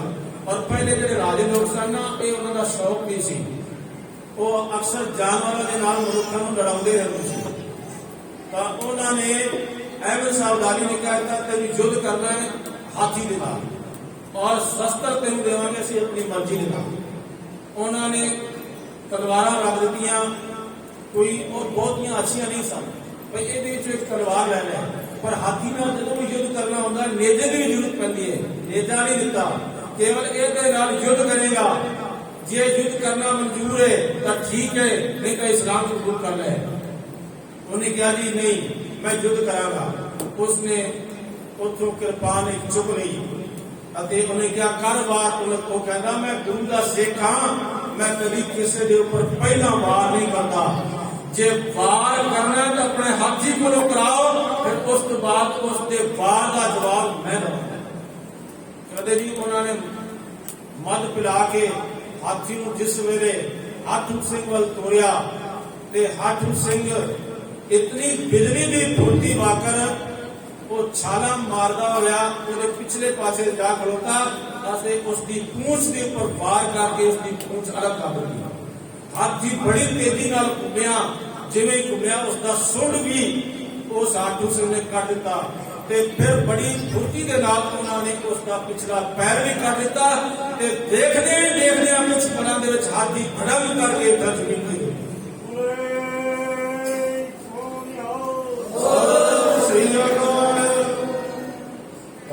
सारे हस हस कर उठे भाई आ पतला जिहा है, इसका कारण की है, इहदे ताकत भी नहीं लगती।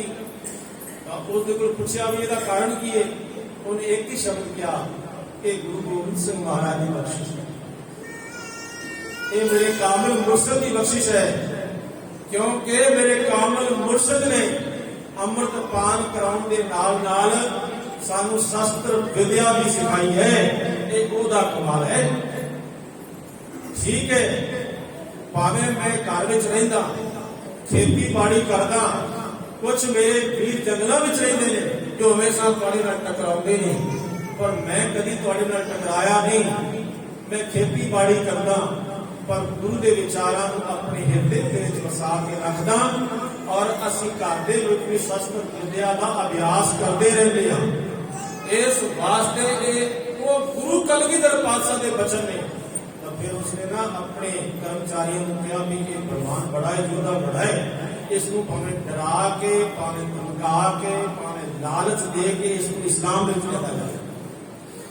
उन्होंने बथेरे यत्न किए, कई दिन यत्न किए, धन लै ले, दौलत लै ले, ते तैनू अहमद शाह अब्दाली का फौज का मुखी नियत कर दिता जाएगा, तेरे को लोकन चाकर होंगे। उन्हें क्या नहीं, मेरा सिर केवल एक गुरु कलगीधर पातशाह के कदमों में झुकिया है, ते कभी किसी होर के कदमों में झुकेगा ही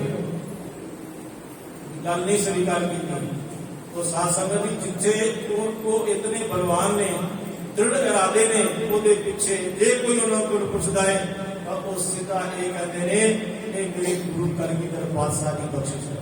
साध संगत जी मैं एक होर सुनाना चाहता, शायद तुसी जाणू होवोगे अलीवाल के लुधियाना डिस्ट्रिक्ट ਵਿੱਚ ਪੈਂਦਾ ਹੈ।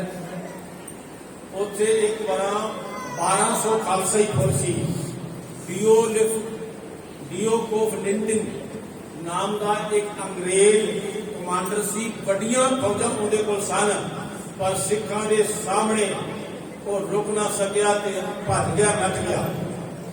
ये कथा जो है सोहन सिंह सीतल ने सुनाई और उन्होंने आधार मान के डॉक्टर सुखप्रीत सिंह जी उन्होंने सुनाई। डॉक्टर सुखप्रीत सिंह जी को सुन के दास तुहानू सरवण कर रहा है कि वो अलीवाल पिंड दे विच टाकरा ना कर सकी। विश्व की जिहड़ी ताकत कही जाने वाली फौज है अंग्रेजा की, वो नट गया। तो इथों जो चला गया, भारत पिछों चला गया, वो नेपोलियन बादशाह की फौज का कमांडर नियत होया।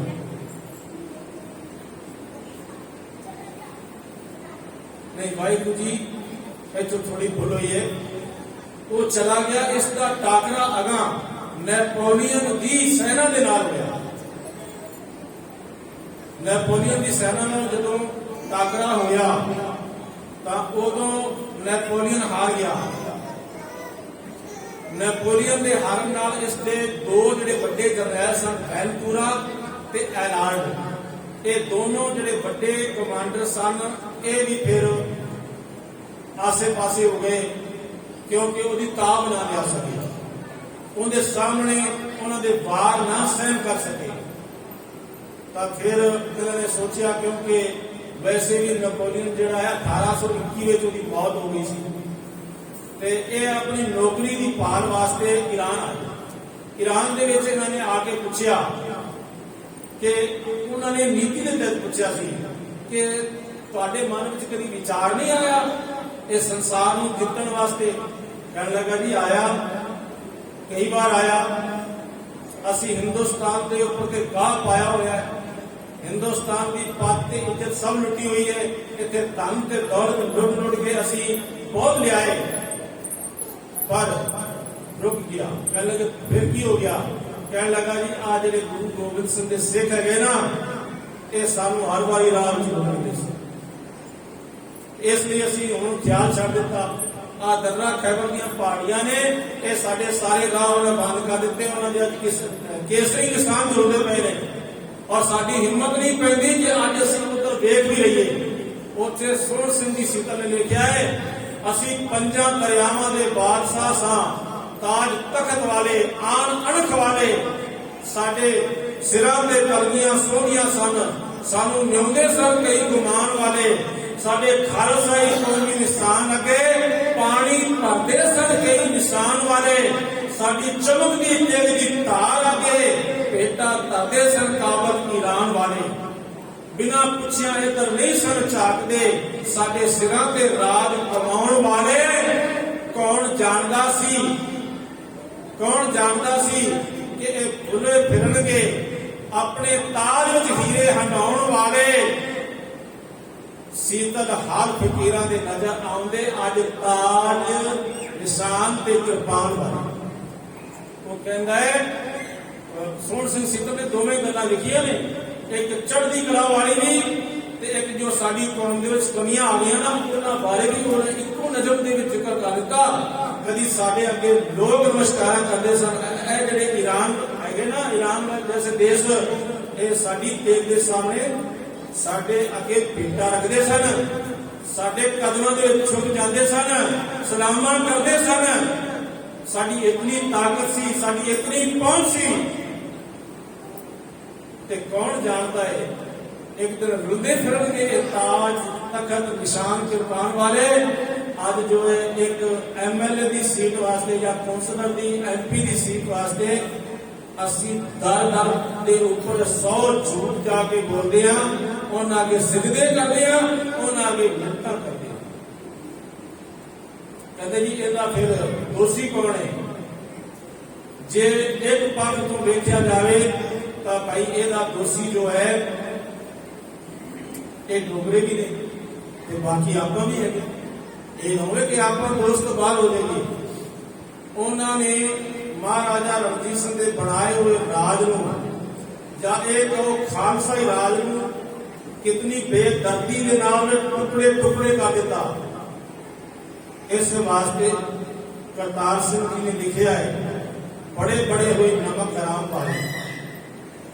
ਕਿਉਂਕਿ ਮਹਾਰਾਜਾ ਰਣਜੀਤ ਸਿੰਘ ਤੋਂ ਬਾਅਦ ਖੜਕ ਸਿੰਘ ਨੂੰ ਜਦੋਂ ਤਖਤ ਤੇ ਬਿਠਾਇਆ, ਇਹਨਾਂ ਨੂੰ ਐਸਾ ਪੁਆਇਜ਼ਨ ਦਿੱਤਾ ਜੋ ਧੀਰੇ ਧੀਰੇ ਅਸਰ ਕਰਦਾ ਰਿਹਾ। ਇੱਕ ਦਿਨ ਉਹ ਮਰ ਗਿਆ ਅਤੇ ਜਦੋਂ ਉਸ ਦਾ ਸੰਸਕਾਰ ਕਰਕੇ ਆ ਰਹੇ ਸੀ ਨਾ, ਤਾਂ ਇਸ ਦਾ ਪੁੱਤ ਕੰਵਰ ਨਿਹਾਲ ਸਿੰਘ, ਇਤਿਹਾਸਕਾਰ ਕਹਿੰਦੇ ਨੇ ਜੇ ਮਹਾਰਾਜਾ ਰਣਜੀਤ ਸਿੰਘ ਇੱਥੇ ਸੋਚ ਜਾਂਦੇ, ਆਪਣੇ ਪੁੱਤਰ ਨੂੰ ਤਖਤ ਤੇ ਨਾ ਬਿਠਾਉਂਦੇ, ਆਪਣੇ ਪੋਤਰੇ ਨੂੰ ਤਖਤ ਤੇ ਬਿਠਾ ਦਿੰਦੇ ਕੰਵਰ ਨਿਹਾਲ ਸਿੰਘ ਨੂੰ, ਤਾਂ ਸ਼ਾਇਦ ਇਹ ਘਟਨਾਵਾਂ ਨਾ ਘਟਦੀਆਂ।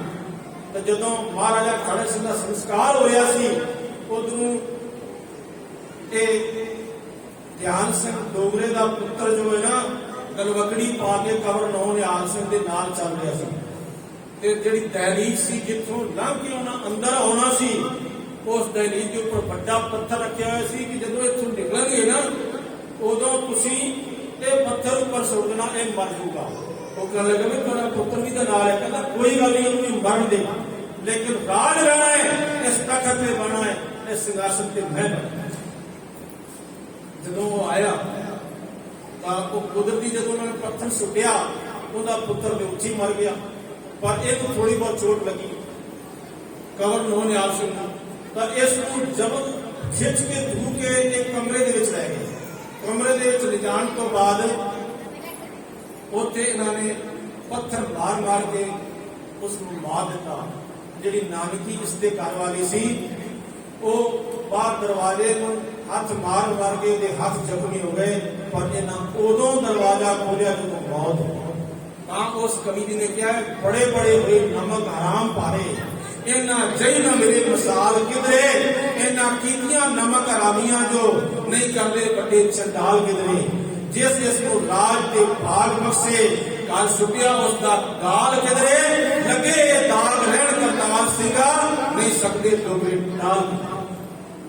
ਇਹ ਜਿਹੜੇ ਡੋਗਰੇ ਹੈਗੇ ਨਾ ਇਹਨਾਂ ਦਾਗਾਂ ਨੂੰ ਕਦੀ ਮਿਟਾ ਨਹੀਂ ਸਕਦੇ। ਖੈਰ ਇਹ ਇੱਕ ਨਜ਼ਮ ਐਸੀ ਹੈ ਕਿ ਜੋ ਉਹਨਾਂ ਦੀ ਕਮੀਆਂ ਨੂੰ ਦੱਸਦੀ ਹੈ। ਪਰ ਖਾਲਸਾ ਜੋ ਹੈ ਜਿਹੜਾ ਗੁਰੂ ਗੋਬਿੰਦ ਸਿੰਘ ਮਹਾਰਾਜ ਨੂੰ ਤਨੋਂ ਮਨ ਹੋ ਕੇ ਮੰਨਦਾ ਹੈ ਉਹ ਉਦੋਂ ਵੀ ਚੜ੍ਹਦੀਆਂ ਕਲਾ ਵਿੱਚ ਰਿਹਾ, ਉਹ ਅੱਜ ਵੀ ਚੜ੍ਹਦੀਆਂ ਕਲਾ ਵਿੱਚ ਹੈ ਤੇ ਅਗਾਂ ਆਉਣ ਵਾਲੇ ਭਵਿੱਖ ਦੇ ਸਮੇਂ ਵਿੱਚ ਵੀ ਉਹ ਚੜ੍ਹਦੀਆਂ ਕਲਾ ਵਿੱਚ ਹੀ ਰਹੇਗਾ। ਉਹ ਗੁਰੂ ਦੇ ਭਾਣੇ ਵਿੱਚ ਗੁਰੂ ਦੇ ਭਾਣੇ ਨੂੰ ਮੰਨ ਕੇ ਹੀ ਚੱਲਦਾ ਹੈ। ਤੋ ਸਾਧ ਸੰਗਤ ਜੀ ਇਸ ਤਰ੍ਹਾਂ ਇਹ ਸਾਡਾ ਜੋ ਰਾਜ ਹੈ ਇਹਦੇ ਬਣਾਉਣ ਦੇ ਵਿੱਚ ਇਹਦਾ ਖੜੇ ਕਰਨ ਦੇ ਵਿੱਚ ਜੋ ਸਿੰਘਾਂ ਨੇ ਆਪਣੀਆਂ ਕੁਰਬਾਨੀਆਂ ਦਿੱਤੀਆਂ ਨੇ ਉਹ ਵੀ ਕੁਰਬਾਨੀਆਂ ਅੱਖੋਂ ਪਰੋਖੇ ਨਹੀਂ ਕੀਤੀਆਂ ਜਾ ਸਕਦੀਆਂ। ਇਸ ਲਈ ਜਦੋਂ ਵੀ ਕੋਈ ਬਾਹਰੀ ਹਮਲਾਵਰ ਆਇਆ ਉਦੋਂ ਸਿੱਖਾਂ ਨੇ ਚਾਹੇ ਅਹਿਮਦ ਸ਼ਾਹ ਅਬਦਾਲੀ ਆਇਆ ਤੇ ਚਾਹੇ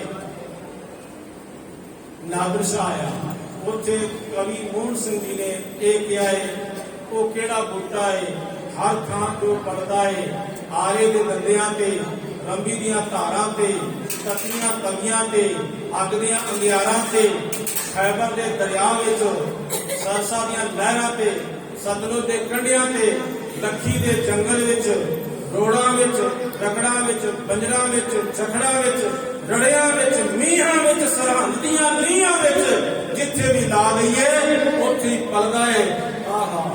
ਆਹਾ ਸਿੱਖੀ ਗੋਟਾ ਹੈ ਜਿੱਥੇ ਮੌਤ ਵੀ ਬਣ ਕੇ ਆਉਂਦੀ ਛੁੱਟਾ ਹੈ। ਇਹ ਸਿੱਖੀ ਦਾ ਬੂਟਾ ਹੈ ਜੋ ਗੁਰੂ ਨਾਨਕ ਪਾਤਸ਼ਾਹ ਜੀ ਨੇ ਲਗਾਇਆ ਸੀ। ਡਾਕਟਰ ਗੋਬਿੰਦ ਸਿੰਘ ਨਾਨਕ ਗਰਗ ਨੇ ਉਹ ਬੀਜ ਜੋ ਸ੍ਰੀ ਗੁਰੂ ਨਾਨਕ ਦੇਵ ਜੀ ਨੇ ਬੀਜਿਆ ਤੇ ਬਾਕੀ ਗੁਰੂ ਸਾਹਿਬਾਨਾਂ ਨੇ ਉਸ ਬੀਜ ਦੀ ਖੂਨ ਪਸੀਨੇ ਨਾਲ ਪਾਲਣਾ ਕੀਤੀ ਤੇ ਉਹੀ ਜਿਹੜਾ ਬੂਟਾ ਹੈ ਉਹ ਜਿਹੜਾ ਬੀਜ ਹੈ ਉਹ ਗੁਰੂ ਗੋਬਿੰਦ ਸਿੰਘ ਸਾਹਿਬ ਪਿਤਾ ਦੇ ਵਕਤ ਖਾਲਸਾਈ ਬ੍ਰਿਕਸ਼ ਦੇ ਰੂਪ ਵਿੱਚ ਫਲਿਆ ਫੁੱਲਿਆ। ਜੋ ਇਹ ਖਾਲਸੇ ਨੂੰ ਮਾਰਦਿਆਂ ਅਨੇਕਾਂ ਲੋਕ ਮਰ ਗਏ ਨੇ, ਖੱਪ ਗਏ ਨੇ, ਪਰ ਗੁਰੂ ਦਾ ਖਾਲਸਾ ਹਮੇਸ਼ਾ ਚੜ੍ਹਦੀਆਂ ਕਲਾ ਵਿੱਚ ਹੈ ਅਤੇ ਚੜ੍ਹਦੀਆਂ ਕਲਾ ਦੇ ਵਿੱਚ ਉਹ ਰਹੇਗਾ। ਉਸ ਦੇ ਹੌਸਲੇ ਨੂੰ ਕਦੀ ਕੋਈ ਗਿਰਾ ਨਹੀਂ ਸਕਦਾ।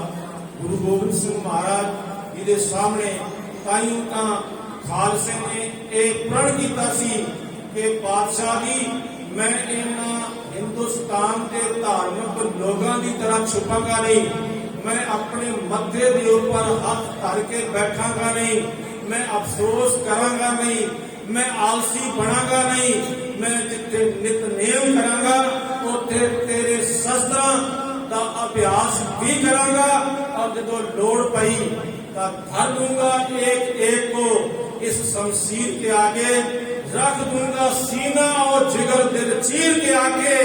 दुनिया तो झुकती फिरती है तकदीर के आगे, मगर यहाँ तकदीर भी झुक जाएगी मेरी शमशीर के आगे।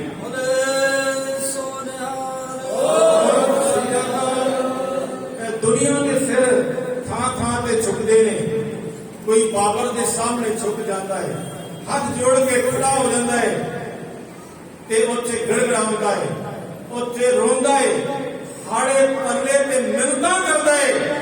पर याद रखना उत्थे गुरु नानक कले ही ने ਜਿਹੜੇ ਬਾਬਰ ਨੂੰ ਜਾਵਰ ਨਹੀਂ ਤੇ ਉਸੇ ਗੁਰੂ ਨਾਨਕ ਪਾਤਸ਼ਾਹ ਨੇ ਵਸਾਏ ਨੇ। ਇਹ ਅਗਾਂ ਖਾਲਸਾ ਸਜਿਆ ਹੈ ਕਿਉਂਕਿ ਮਾਰਿਆ ਸਿੱਕਾ ਜਗਤ ਵਿੱਚ ਨਾਨਕ ਨਿਰਮਲ ਪੰਥ ਚਲਾਇਆ। ਗੁਰੂ ਨਾਨਕ ਪਾਤਸ਼ਾਹ ਜੀ ਨੇ ਇੱਕ ਨਿਰਮਲ ਪੰਥ ਚਲਾਇਆ ਹੈ ਜੋ ਗੁਰੂ ਗੋਬਿੰਦ ਸਿੰਘ ਮਹਾਰਾਜ ਦੇ ਸਮੇਂ ਉਸ ਨੂੰ ਖਾਲਸਾ ਪੰਥ ਕਿਹਾ ਗਿਆ। ਗੁਰੂ ਨਾਨਕ ਪਾਤਸ਼ਾਹ ਨੇ ਜਿਸ ਨੂੰ ਯਮਨ ਪੰਥ ਕਿਹਾ, ਉਸ ਨੂੰ ਗੁਰੂ ਗੋਬਿੰਦ ਸਿੰਘ ਮਹਾਰਾਜ ਨੇ ਖਾਲਸਾ ਪੰਥ ਕਿਹਾ।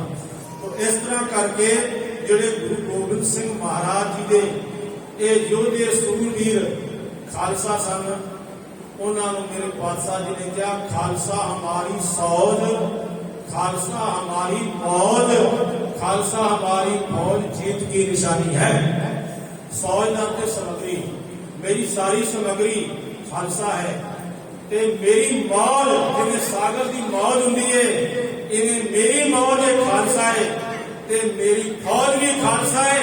याद रखना, जिथे मेरी खालसाई फौज चली जाएगी उत्थे जीत की निशानी है, उत्थे जित पक्की होगी। क्योंकि जिस तरह क्या है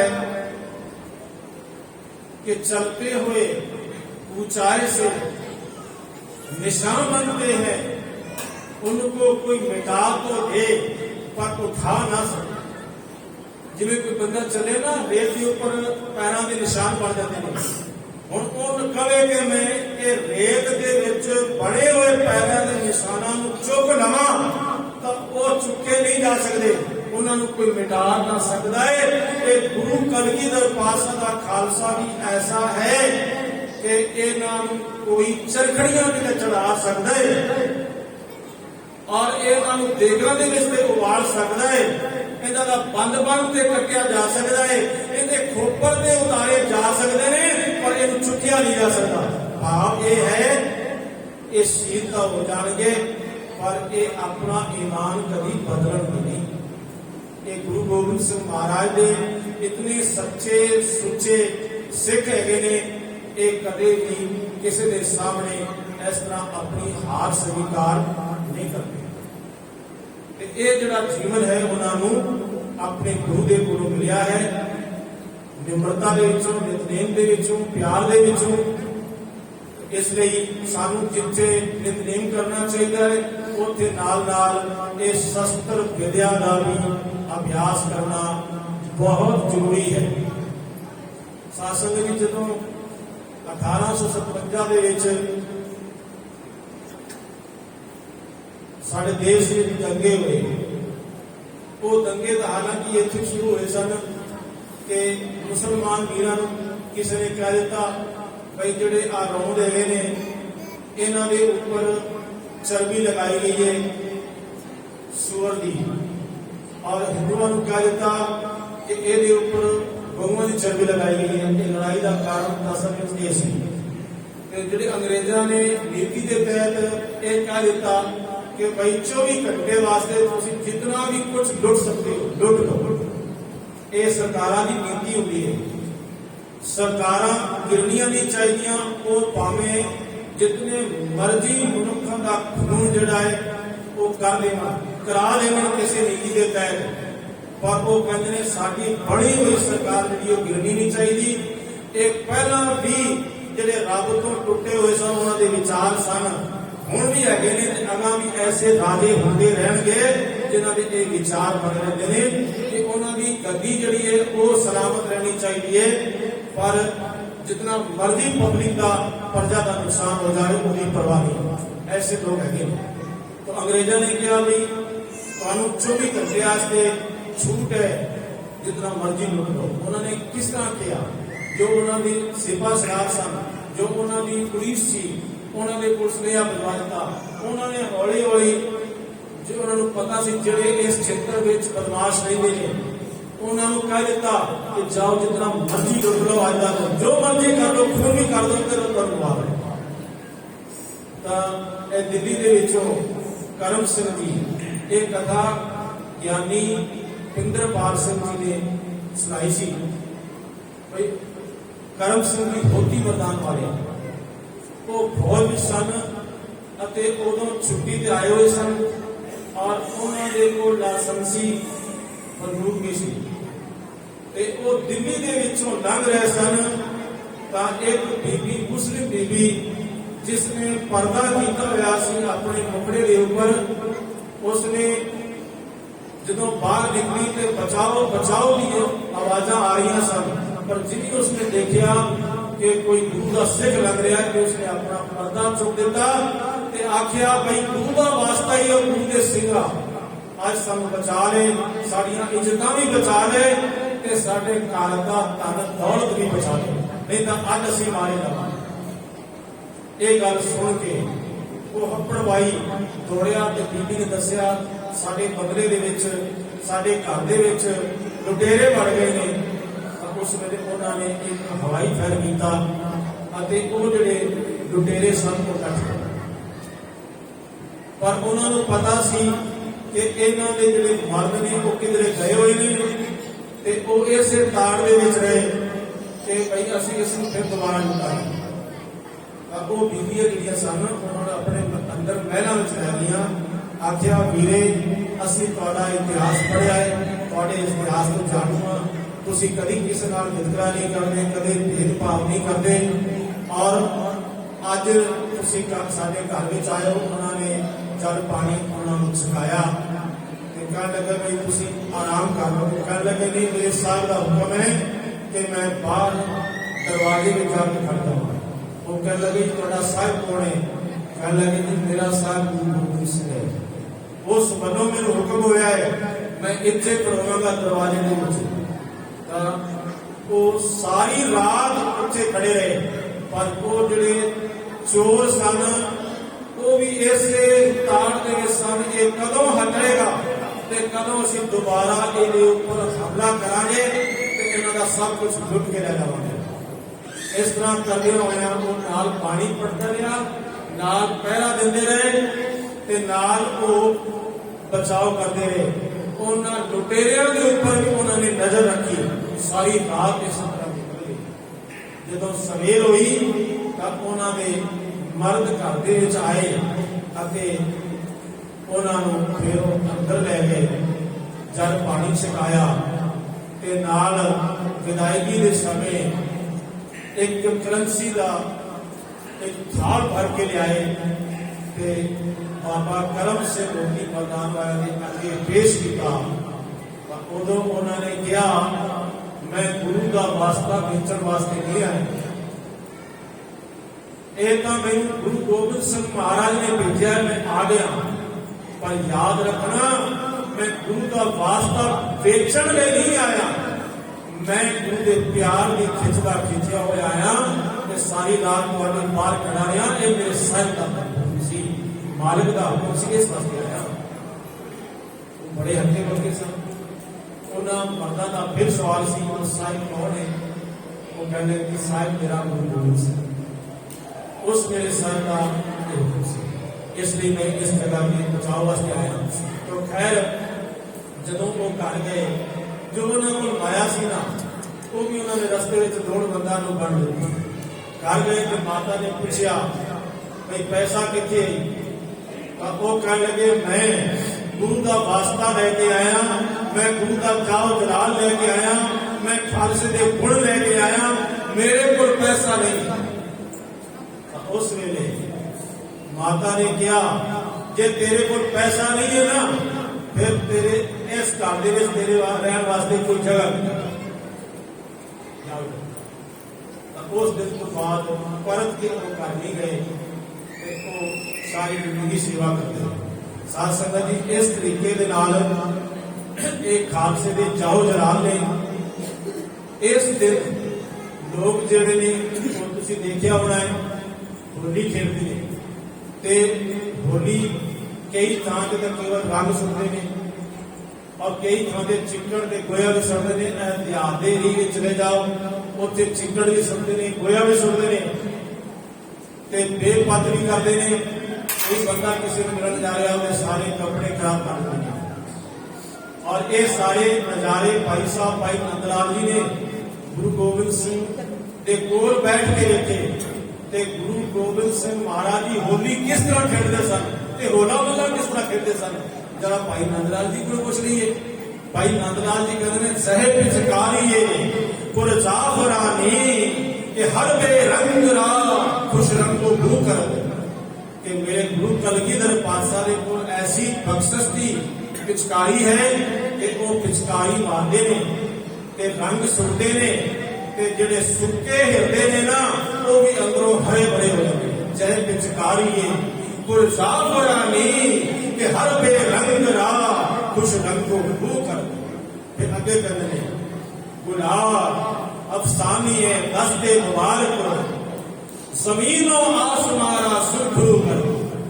मेरे गुरु कलगीधर पातशाह ते फिर और गुलाल भी है वो जो गुलाल सुटते ने और इस कथा को समझ लेना ये बिल्कुल उस तरह नहीं है जिस तरह मैं कह रहा भाई गुलाल का रंग जो उन्होंने सुटिया है जमीन का कण कण ते सारा आसमान लाल हो गया लाल रंग के नाल रंगिया गया।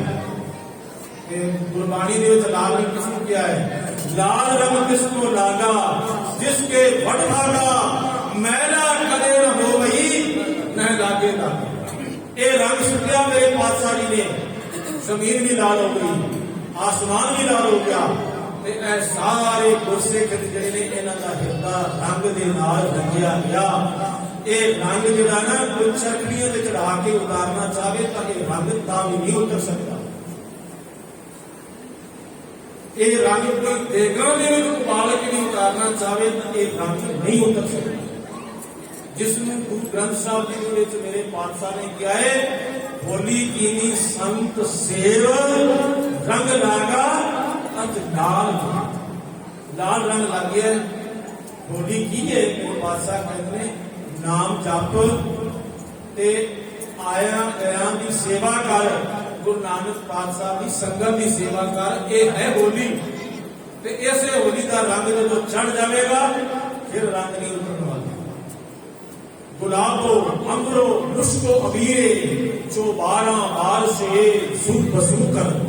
भाई नंदलाल जी कहते हैं कि गुरु कलगीधर पातशाह ने क्या कोई ऐने ना रह जावे वो गुरु बदल बन के आसमान पे चला गया। मेरा गुरु कलगीधर पातशाह उसने ऐसी बरसात की थी कि कोई भी नहीं बचा। सारे गुरु नानक गुरु गोबिंद सिंह महाराज ने प्यार के ढंग में चले गए। इसलिए सानू बाहर दुनिया होंदियां ने ना ये नहीं खेलनियां चाहिए। ये ना आ बच्चे लोग खेलते दरअसल ये जो लोग ने ना असल दे भगत प्रहलाद को भुल गए। ये हरनाकस का दिन मनाते हैं जब कि दिन मनाना चाहिए भगत प्रहलाद जी का पर ये हरनाकस का दिन मना रहे हैं। हरनाकस से ये कहता सी बच्चों को भाई जाओ मास्टरां नूं जिहड़े अध्यापक सन भी इन्हां नूं पढ़ाओ जले हरनाकस हरे हरनाकस है भी हरनाकस रोसी भी हरनाकस। ये पाठ जिहड़ा है पढ़ाउंदे सन बच्चों नूं स्कूल दे विच अध्यापक तां इन्हां दा जिहड़ा पुत्तर सी ना हरनाकस दा जदों उन्होंने ये पाठ पढ़ाया गया तो उसने इनकार कर दिता मैं ये पाठ नहीं पढ़ा।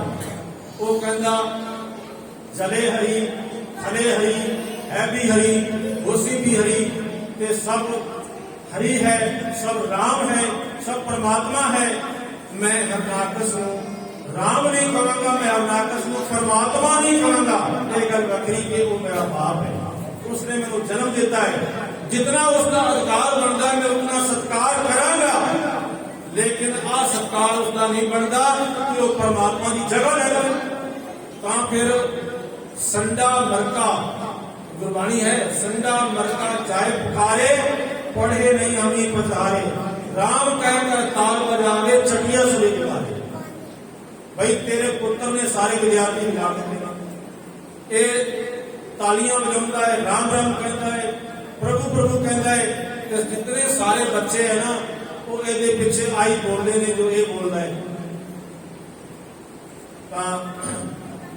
फिर उसको बुलाया गया तो जी मां है ना मां हालांकि पुत का साथ देना चाहिए सी मां ने पुत का साथ देता मां ने अपने पति का साथ दिया।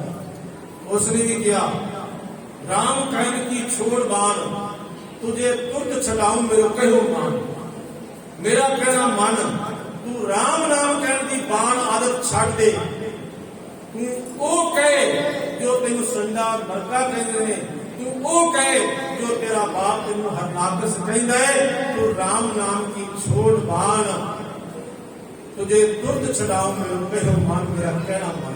मैं तेन हुणे छुड़ा लवांगा।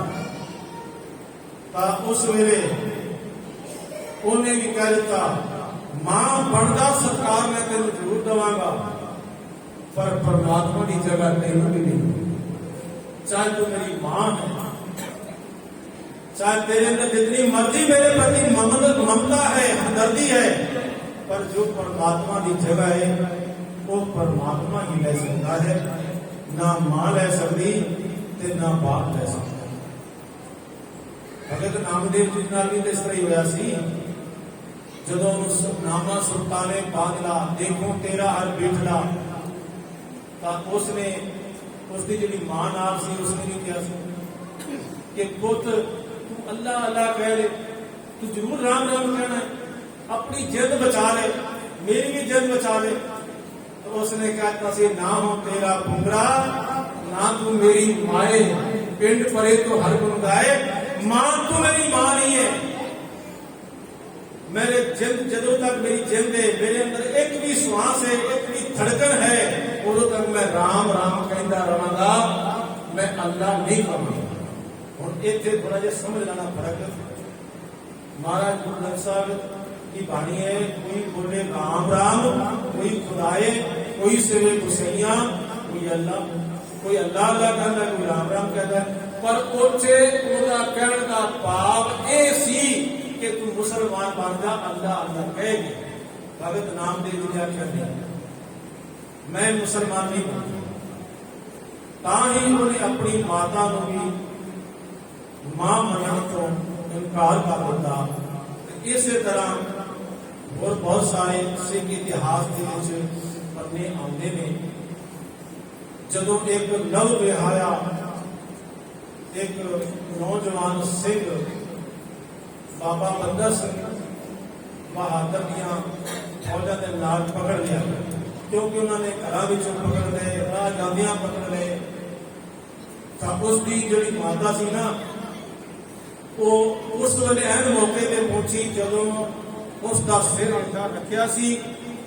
एक लकड़ होती सी, उस लकड़ के ऊपर सिर रखा जाता सी, फिर उपरों वो जिहड़ा जल्लाद है कृपान चला दिंदा सी। एन मौके ते पहुंची ते रतन राय कोई जवान सी, उसकी मदद लैके पहुंची ते उससे बड़े दरबार दे विच कहा कि ये जिहड़ा है ये गुरु गोबिंद सिंह महाराज का सिख नहीं है, इस पासे इसको छड्ड दिता जाए। सन्नाटा तो उस वेले छा गया। उसने कह दिता ये मेरी मां नहीं है, मैं गुरु गोबिंद सिंह महाराज का पुत्र, मैं गुरु गोबिंद सिंह महाराज का सिख हूं। उस वेले वो हैरान रहेगा, पर उसने स्वीकार नहीं किया कि फिर उस नौजवान को भी शहीद कर दिता गया। तो इस तरह गुरु की बाणी में जगह भी उन्होंने मिला है, मान सम्मान भी उन्होंने मिला है। जिन्हों ने कि अपने धर्म को नहीं हारिया, बहुत लोग ने जिन्होंने धर्म हारिया है, उन्होंने कोई इतिहास में नाम नहीं, उन्होंने कोई बाणी में नाम नहीं, बल्कि उन्होंने मेरे पातशाह ने क्या है, दीन गवाया दुनी सियों, दुनी न चाली साथ, पाए कुहाड़ा मारिया काफर अपने हाथ। दीन गवा दिता है दुनिया के बदले, दौलत के बदले। वो दौलत दिंदे सन, लोग ते लाल दिंदे सन, जिन्हां ने लोकां ने हिंदुस्तान के लोगों ने अपना धर्म छड्डिया ते उन्हां दे विच तब्दील हो गए। आज जितनी बड़ी गिनती दे विच आज मुसलमान वीर ने, बड़ी गिनती उन्हां दी है जो अपना धर्म छड्ड के डरदे होए धमकियां दे नाल लालच दे विच आके उन्होंने अपना धर्म बदलिया, उस धर्म के चले गए। उन्होंने कोई नामो निशान है गुरु ग्रंथ साहिब तक केवल उन्होंने थां है जिन्होंने गुरु की गल अपने हिस्से मनिया है, आख्या है, स्वीकार किया है कि वाहिगुरु परमात्मा मैं तेरे तो सदके जाता रहा। जो तुद पावै साई भलीकार। हे वाहिगुरु जीओ, जो तुहानू चंगा लगता है वो कार वो सेवा भली है, कोई चंगी है। तू सदा सलामत निरंकार। हे मेरे ਵਾਹਿਗੁਰੂ ਜੀਓ ਤੁਸੀਂ ਸਦਾ ਹਮੇਸ਼ਾ ਸਲਾਮਤ ਹੋ, ਨਿਰੰਕਾਰ ਹੋ, ਅਕਾਲ ਤੋਂ ਰਹਿਤ ਹੋ, ਕਿਉਂਕਿ ਉਹ ਵਾਹਿਗੁਰੂ ਪਰਮਾਤਮਾ ਦਾ ਇੱਕ ਆਸ ਰੂਪ ਹੈ, ਨਿਰਗੁਣ ਸਰੂਪ ਜੋ ਹਮੇਸ਼ਾ ਰਹਿੰਦਾ ਹੈ। ਇਹ ਵਾਹਿਗੁਰੂ ਜੀ ਤੁਸੀਂ ਹਮੇਸ਼ਾ ਸਲਾਮਤ ਹੋ। ਜੋ ਤੁਹਾਡੀ ਭਗਤੀ ਕਰਦੇ ਨੇ, ਜੋ ਤੁਹਾਡੀ ਬੰਦਗੀ ਕਰਦੇ ਨੇ, ਜੋ ਤੁਹਾਡਾ ਨਾਮ ਲੈਂਦੇ ਨੇ, ਉਹ ਵੀ ਸਦਾ ਸਲਾਮਤ ਹੋ ਜਾਂਦੇ ਨੇ, ਉਹ ਤੇਰਾ ਰੂਪ ਹੋ ਜਾਂਦੇ ਨੇ, ਕਿਉਂਕਿ ਨਾਮ ਰਹਿਓ ਸਾਧੂ ਰਹਿਓ ਗੁਰ ਗੋਬਿੰਦ। ਇਸ ਲਈ ਜੋ ਅਮਰ ਹੋਣਾ ਚਾਹੁੰਦਾ ਹੈ ਉਹ ਵਾਹਿਗੁਰੂ ਦਾ ਨਾਮ ਜਪਦਾ ਰਹੇ। ਨਾਮ ਜਪਦਿਆਂ ਇੱਕ ਦਿਨ ਉਹ ਵੀ ਅਮਰ ਹੋ ਜਾਵੇਗਾ। ਜੋ ਜਲ ਵਿੱਚ ਜਲ ਆਈ ਖਟਾਨਾ, ਕਿਉਂ ਜੋਤੀ ਸੰਗ ਜੋਤ ਸਮਾਨਾ, ਮਿਟ ਗਏ ਕਵਨ ਆਏ ਵਿਸਰਾਮ, ਨਾਨਕ ਪ੍ਰਭ ਕੈ ਸਤਿਗੁਰ। तो साथ संगतियों इतने को वचन प्रमाण करना जी, फुर्सत की खिमा कोशिश करनी जी। वाहिगुरु जी का खालसा, वाहिगुरु जी की फतेह। ਕੁਦਰਤ ਕਵਣ ਕਾ ਵਿਚਾਰ, ਵਾਰਿਆ ਨਾ ਜਾਵਾ ਏਕ ਵਾਰ, ਜੋ ਤੁਧ ਪਾਵੈ ਸਾਈ